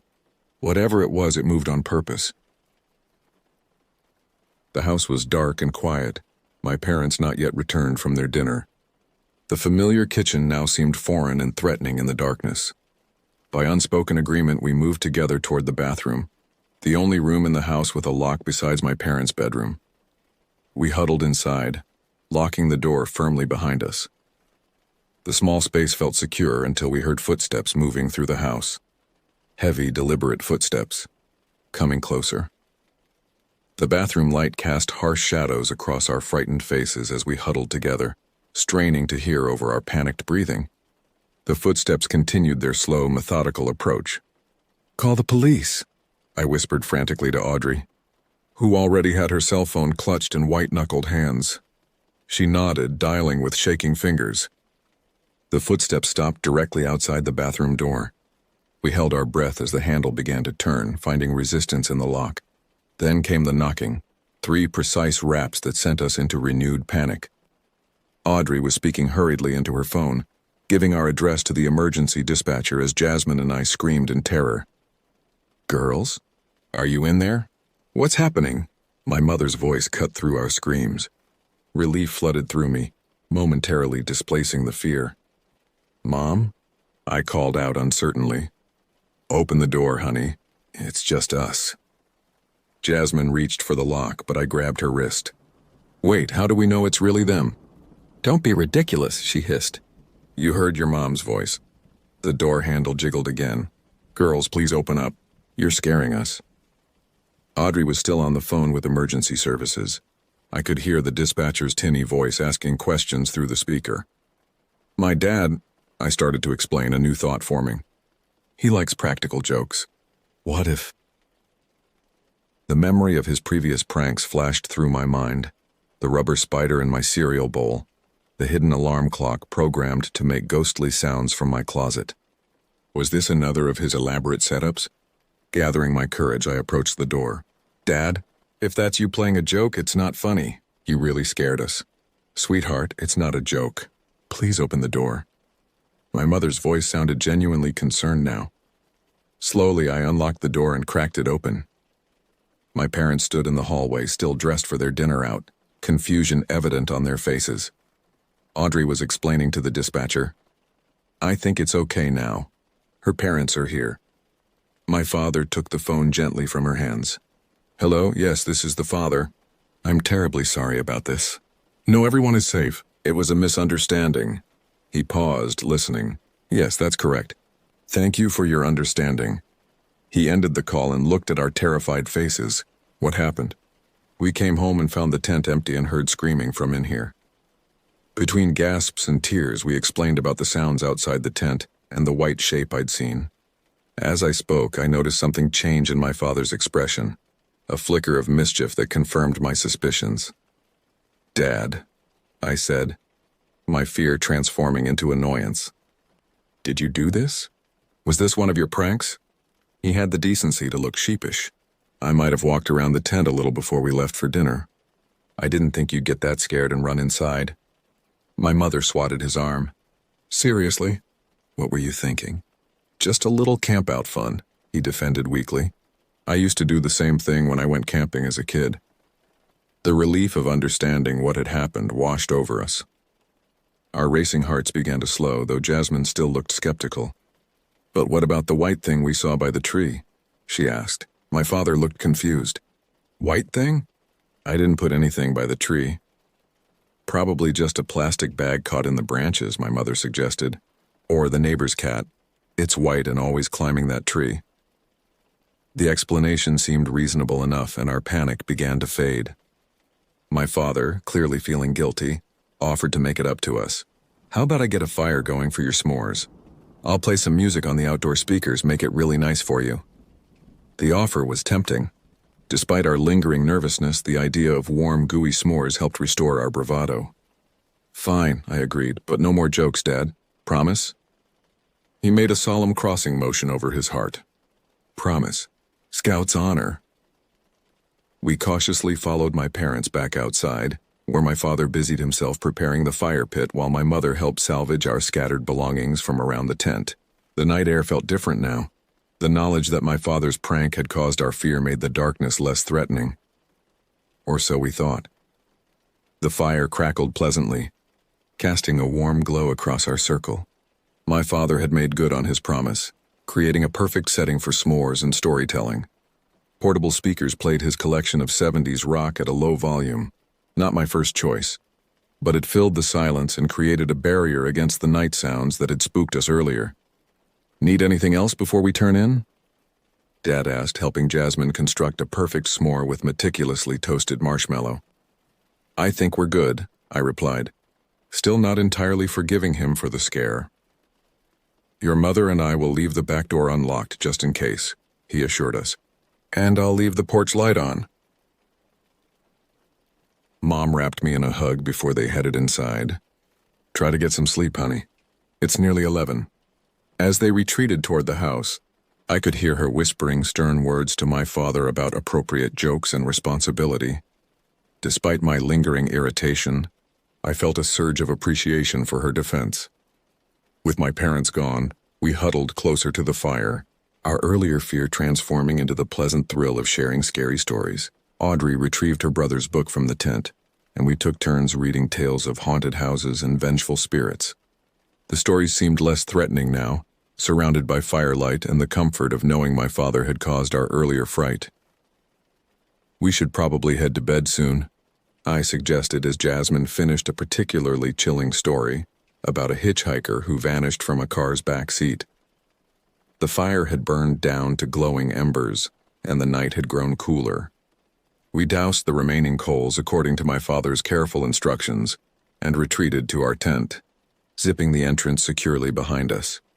Inside, we arranged ourselves in our sleeping bags, continuing to whisper even as fatigue began to overtake us. Jasmine fell asleep first, her breathing deepening into the occasional gentle snore. Audrey followed soon after, curled on her side, facing away from me. I lay awake longer, listening to the night sounds and watching shadows from swaying tree branches move across the tent's ceiling. Despite knowing my father's prank had caused our earlier panic, something felt unresolved, a lingering unease I couldn't quite place.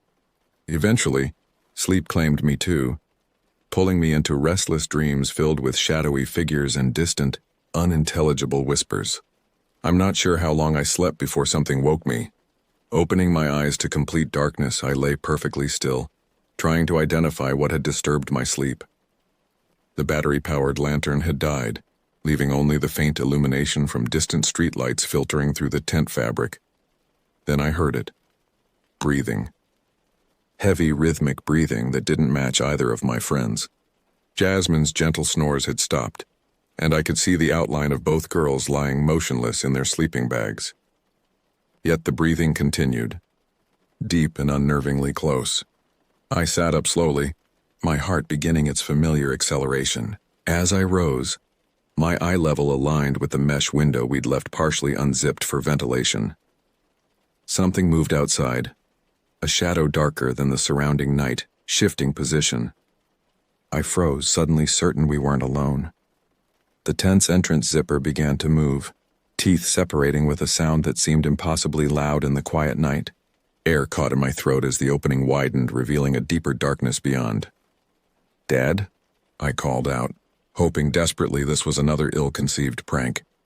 "Dad, knock it off. Earlier was enough. I want my friends to actually want to come over again." No response came, but the zipper continued its journey, creating an opening large enough for someone to enter. Beside me, Jasmine stirred, mumbling something unintelligible. "Dad, get out of here, please," I tried again, anger now mixing with my growing fear. The voice that answered was not my father's. Deeper, rougher, utterly unfamiliar. "How do you know it's me?" Time seemed to suspend in that moment. The stranger's words hanging in the air between us. My body frozen in horrified recognition that this was not my father. Not a prank, but something terrifyingly real. My paralysis broke when a dark figure began pushing through the tent opening. Without thinking, I lunged toward my sleeping friends, grabbing their arms and yanking with strength born of pure adrenaline. "Run!" I screamed, pulling them toward the rear of the tent. In our panic, we tore through the thin fabric rather than trying to escape past the intruder. Jasmine and Audrey moved from confusion to terror in seconds, scrambling alongside me across the dew-dampened grass toward the house. I didn't look back, couldn't bear to see if we were being pursued. The distance to the back door, normally a few seconds' walk, stretched endlessly before us. We reached the door, fumbling with the handle with slippery hands, relief flooding through me when it opened. We tumbled inside and I slammed it shut, engaging not just the regular lock but the deadbolt and security chain as well. "What's happening?" Jasmine gasped, tears streaming down her face. "Someone was in our tent," I managed between ragged breaths. "Someone real." "We need to wake your parents," Audrey said, the most composed of us three. We moved through the darkened house as a tight unit, making our way upstairs to my parents' bedroom. I pushed their door open without knocking, rushing to my father's side of the bed. "Dad!" I shook his shoulder urgently. "Dad, wake up. There's someone outside!" He came away quickly, years of parental alertness overriding the deepness of sleep. What's wrong?" "Someone tried to get in our tent," I explained, words tumbling out frantically. "Not you. Someone else, a man. He spoke to me." My father was instantly alert, reaching for the baseball bat he kept beside the bed, a precaution I'd always found unnecessary until this moment. My mother sat up too, gathering Jasmine and Audrey close as they trembled with fear. "Stay here with your mother," Dad instructed, his voice low and serious. "Lock the bedroom door behind me." "Don't go out there," Mom protested, but he was already moving toward the hallway. "I'm just going to check the house and call the police," he assured her. "Lock this door." We did as instructed, the four of us huddled on my parents' bed as we listened to my father's movements downstairs. The minutes stretched unbearably as we heard him moving methodically through the house, checking doors and windows. Then came the sound of his voice, too distant to make out words but clearly speaking to someone. The emergency dispatcher. I hoped not the intruder. Jasmine began crying quietly again. "What if he comes back? What if he gets in?" "He won't," my mother assured her, though her own voice wavered. "The house is secure and the police will be here soon." Her prediction proved accurate. Within minutes, flashing lights illuminated the bedroom windows, casting alternating blue and red patterns across the ceiling. The knot of fear in my stomach loosened slightly at the evidence of professional help arriving. We heard the front door open, followed by multiple sets of footsteps and the crackle of police radios. After what seemed an eternity, a gentle knock came at the bedroom door. "It's me," my father called softly. "The police are here. You can open up." My mother moved cautiously to unlock the door. My father stood there with two uniformed officers, one male, one female. The female officer stepped forward, crouching slightly to meet my eye level. "Hi there," she said gently. "I'm Officer Wu. Can you tell me what happened tonight?" Between the three of us, we recounted our experience. The sounds around the tent, my father's earlier prank, and then the terrifying reality of the unknown voice and shadowy figure attempting to enter our tent. Officer Wu listened attentively, occasionally making notes. When we finished, she nodded gravely. "You did exactly the right thing by coming inside and alerting your parents," she assured us. "My partner and I are going to look around outside now, okay?" As the officers left to examine the yard, my father pulled me into a tight embrace. "I'm so sorry about earlier," he whispered. "If I hadn't played that stupid joke, you might have come inside sooner when you really needed to." I couldn't find words to respond, just clung to him as delayed shock made my limbs tremble uncontrollably. 20 minutes later, Officer Wu returned, speaking quietly with my parents in the hallway. I strained to hear their conversation, catching fragments about suspicious individual and neighborhood reports and custody. When my father returned to the bedroom, his expression was a complex mixture of relief and lingering concern. "The police have caught someone," he explained carefully. "A man who shouldn't have been in our neighborhood. He was trying to break into houses several streets over before coming here." "Was he trying to hurt us?" Jasmine asked in a small voice. My father hesitated. "The police aren't sure of his intentions, but what matters is that he's been caught, and you're all safe now." Something in his carefully measured tone told me he was withholding details, information, deemed too frightening for 12-year-old girls who had already experienced enough terror for one night. None of us slept that night. The police remained outside for hours, examining the yard and taking photographs of the torn tent and disturbed campsite. My mother made hot chocolate and set up an impromptu blanket fort in the living room, attempting to create a safe haven for us. Jasmine called her mother around 2 in the morning, her voice breaking as she explained what had happened. Within 20 minutes, Mrs. Rivera arrived, gathering her daughter in a fierce embrace. Despite Jasmine's initial insistence that she wanted to stay with us, one look at her mother's worried face changed her mind. "I'll call tomorrow," she promised as they prepared to leave, her usual confidence replaced by vulnerability that made her seem years younger. Audrey decided to stay, perhaps understanding that I couldn't bear another departure that night. We huddled together in our living room fort, speaking little but drawing comfort from each other's presence. My parents took turns sitting with us, neither willing to leave us alone after what had happened. My father's guilt manifested in constant offers of food, drinks, or entertainment, anything to ease the lingering terror visible in our expressions. Dawn arrived with agonizing slowness, gray light seeping through the windows and dispelling some of the night's oppressive weight. With daylight came a tentative return to normalcy. My mother preparing breakfast, the familiar sounds of the coffee maker and radio news creating an illusion that nothing had changed. But everything had. Officers returned mid-morning to take additional statements. This time, a detective accompanied them, a serious man with kind eyes who spoke to us with respectful directness. "The man we apprehended is someone known to us," he explained carefully. "He has a history of breaking into homes. You were very lucky to have noticed him before he gained entry to your tent." "What would he have done if he got in?" I asked, unable to stop myself. The detective exchanged a glance with my father before answering. "It's hard to say, but what's important is that he didn't succeed thanks to your quick thinking." The evasion was obvious even to 12-year-olds. Some questions were better left unanswered. After the police left, my father suggested we spend the day at the community pool, a transparent attempt to distance us from the backyard and its frightening memories. Audrey and I agreed, eager for the normalcy of sunshine and chlorinated water. The day passed in a strange haze, moments of forgetfulness broken by sudden, intrusive recollections of that voice in the darkness. "How do you know it's me?" The question haunted me, carrying implications I wasn't equipped to process at 12 years old. That evening, Audrey's mother came to collect her. Unlike Jasmine's tearful departure, Audrey maintained composure, squeezing my hand before leaving. "We survived," she whispered, her simple statement acknowledging what we'd been through while refusing to let it define us. Alone with my parents that evening, the pretense of normality faded, My mother held me as I finally gave in to delayed tears, the full impact of what might have happened crashing over me in waves. I keep thinking about what if we hadn't woken up, I confessed between sobs. What if he got inside while we were sleeping? But you did wake up, my father reminded me gently. You heard him, you reacted, you kept yourselves safe. Focus on that.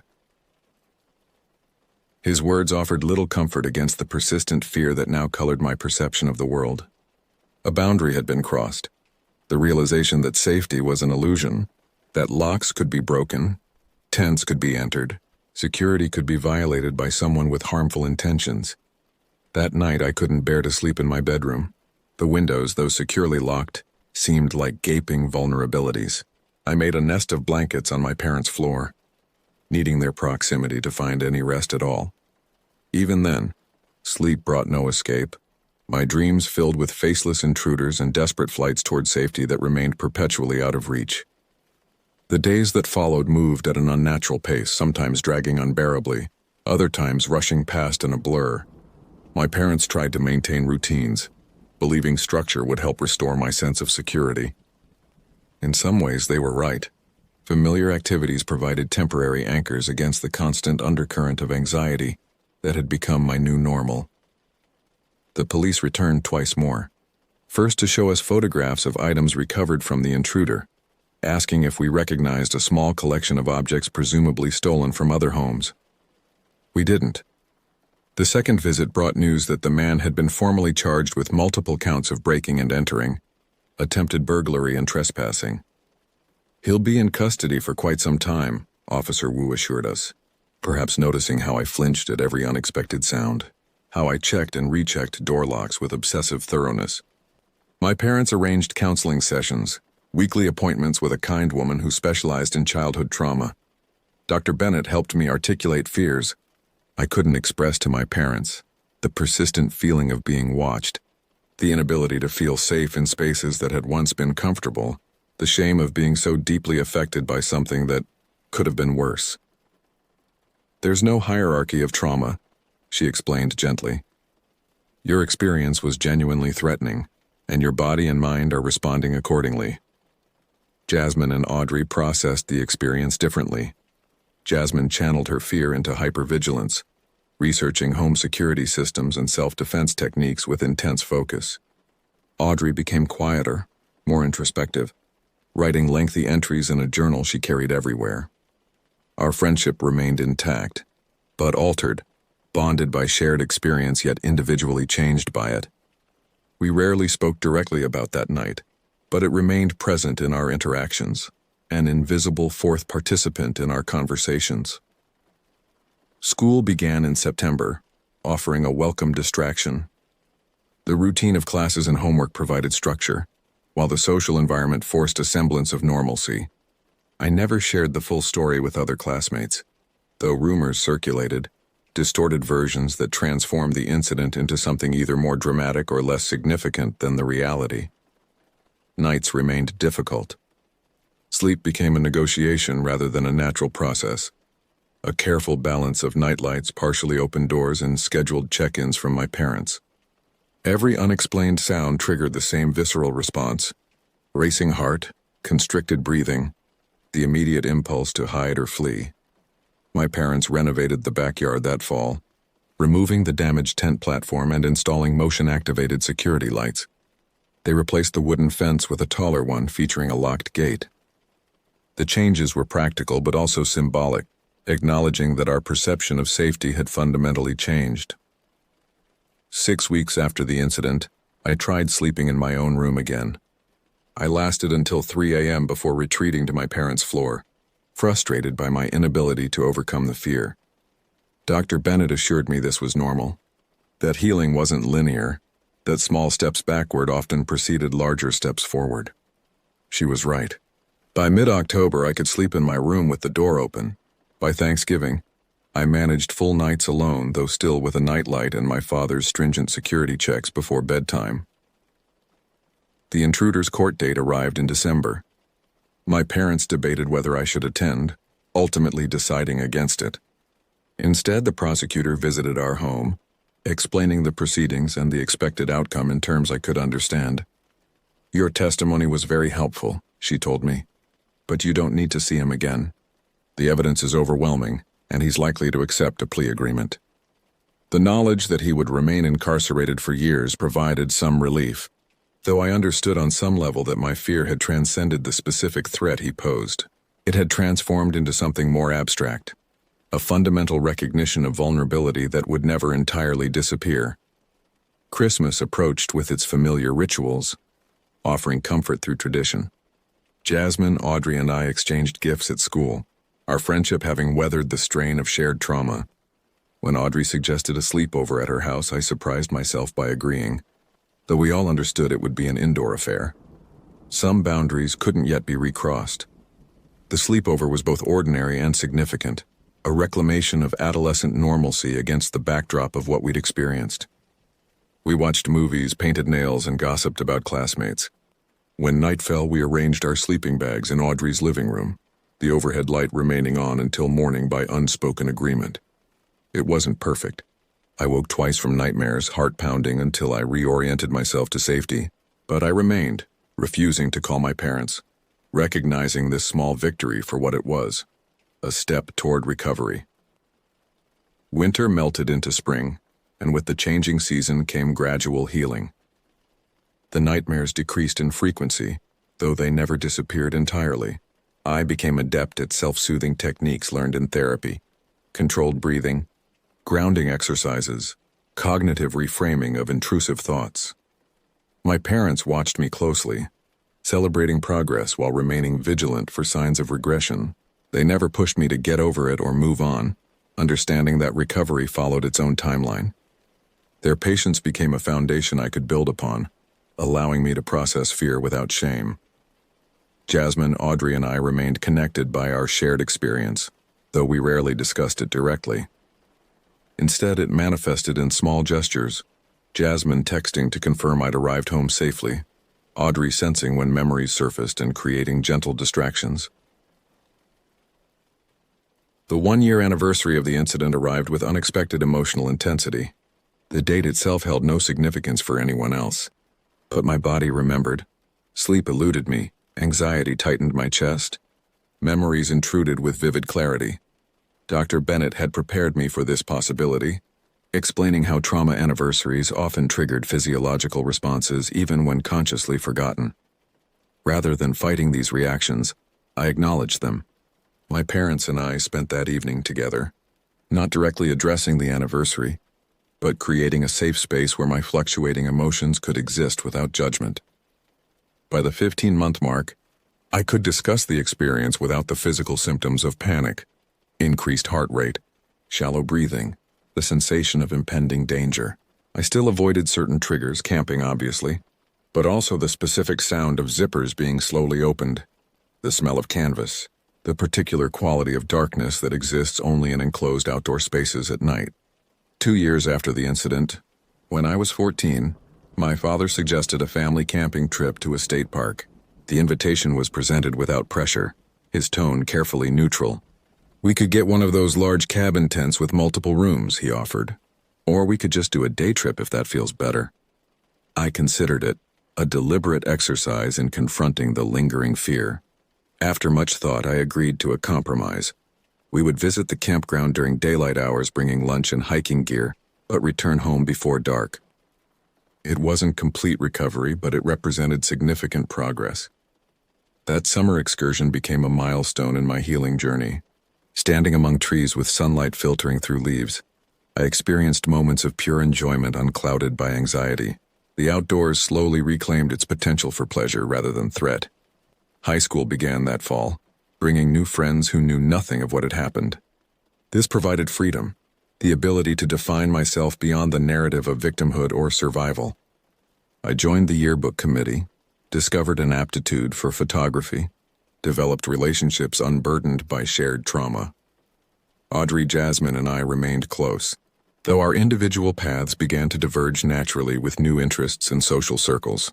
Our bond persisted, transformed but unbroken by time and growth.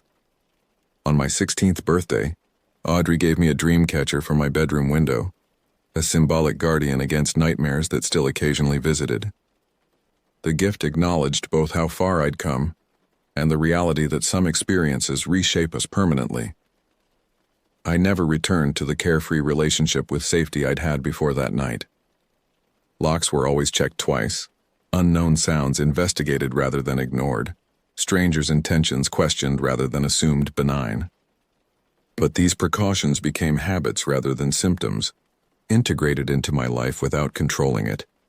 Dr. Bennett helped me understand that complete healing didn't mean erasing the experience or its effects, but rather incorporating them into a larger narrative of resilience and growth. You're not defined by what happened, she reminded me during our final session, but by how you've responded to it. 15 years have passed since that night. I've graduated college, built a career, established a home where I feel secure. The security system is state-of-the-art, the locks reinforced, the windows alarmed, practical measures that allow me to rest easier. Jasmine became a criminal justice major and now works as a victim advocate. Audrey channels her experiences into fiction writing, creating stories where characters overcome adversity. We meet several times a year, our friendship having evolved into something deeper than typical childhood bonds. Neither of them has been camping since that night. Neither have I. Some boundaries once crossed permanently alter the landscapes of our lives. The innocence that allows children to sleep untroubled under thin fabric walls, trusting in the fundamental safety of the world, doesn't return once shattered, but in its place can grow something valuable. Awareness without paralyzing fear, caution without crippling anxiety, strength forged through the process of healing. I still wake sometimes from dreams of zippers opening in darkness, of unfamiliar voices asking questions that expose vulnerability, but now I can recognize these for what they are. Echoes rather than immediate threats, memories rather than present danger. The experience shaped me but doesn't define me. In sharing this account, I reclaim the narrative, transforming what happened from something that was done to me into something I've integrated, processed, and ultimately survived. How do you know it's me? The question that once terrified still resonates, but now carries a different meaning, a reminder that distinguishing between real and imagined threats is a lifelong process, that vigilance and peace can coexist, that healing continues long after scars have formed. I may never sleep in a tent again, but I've learned to live fully in the daylight. Perhaps that's victory enough.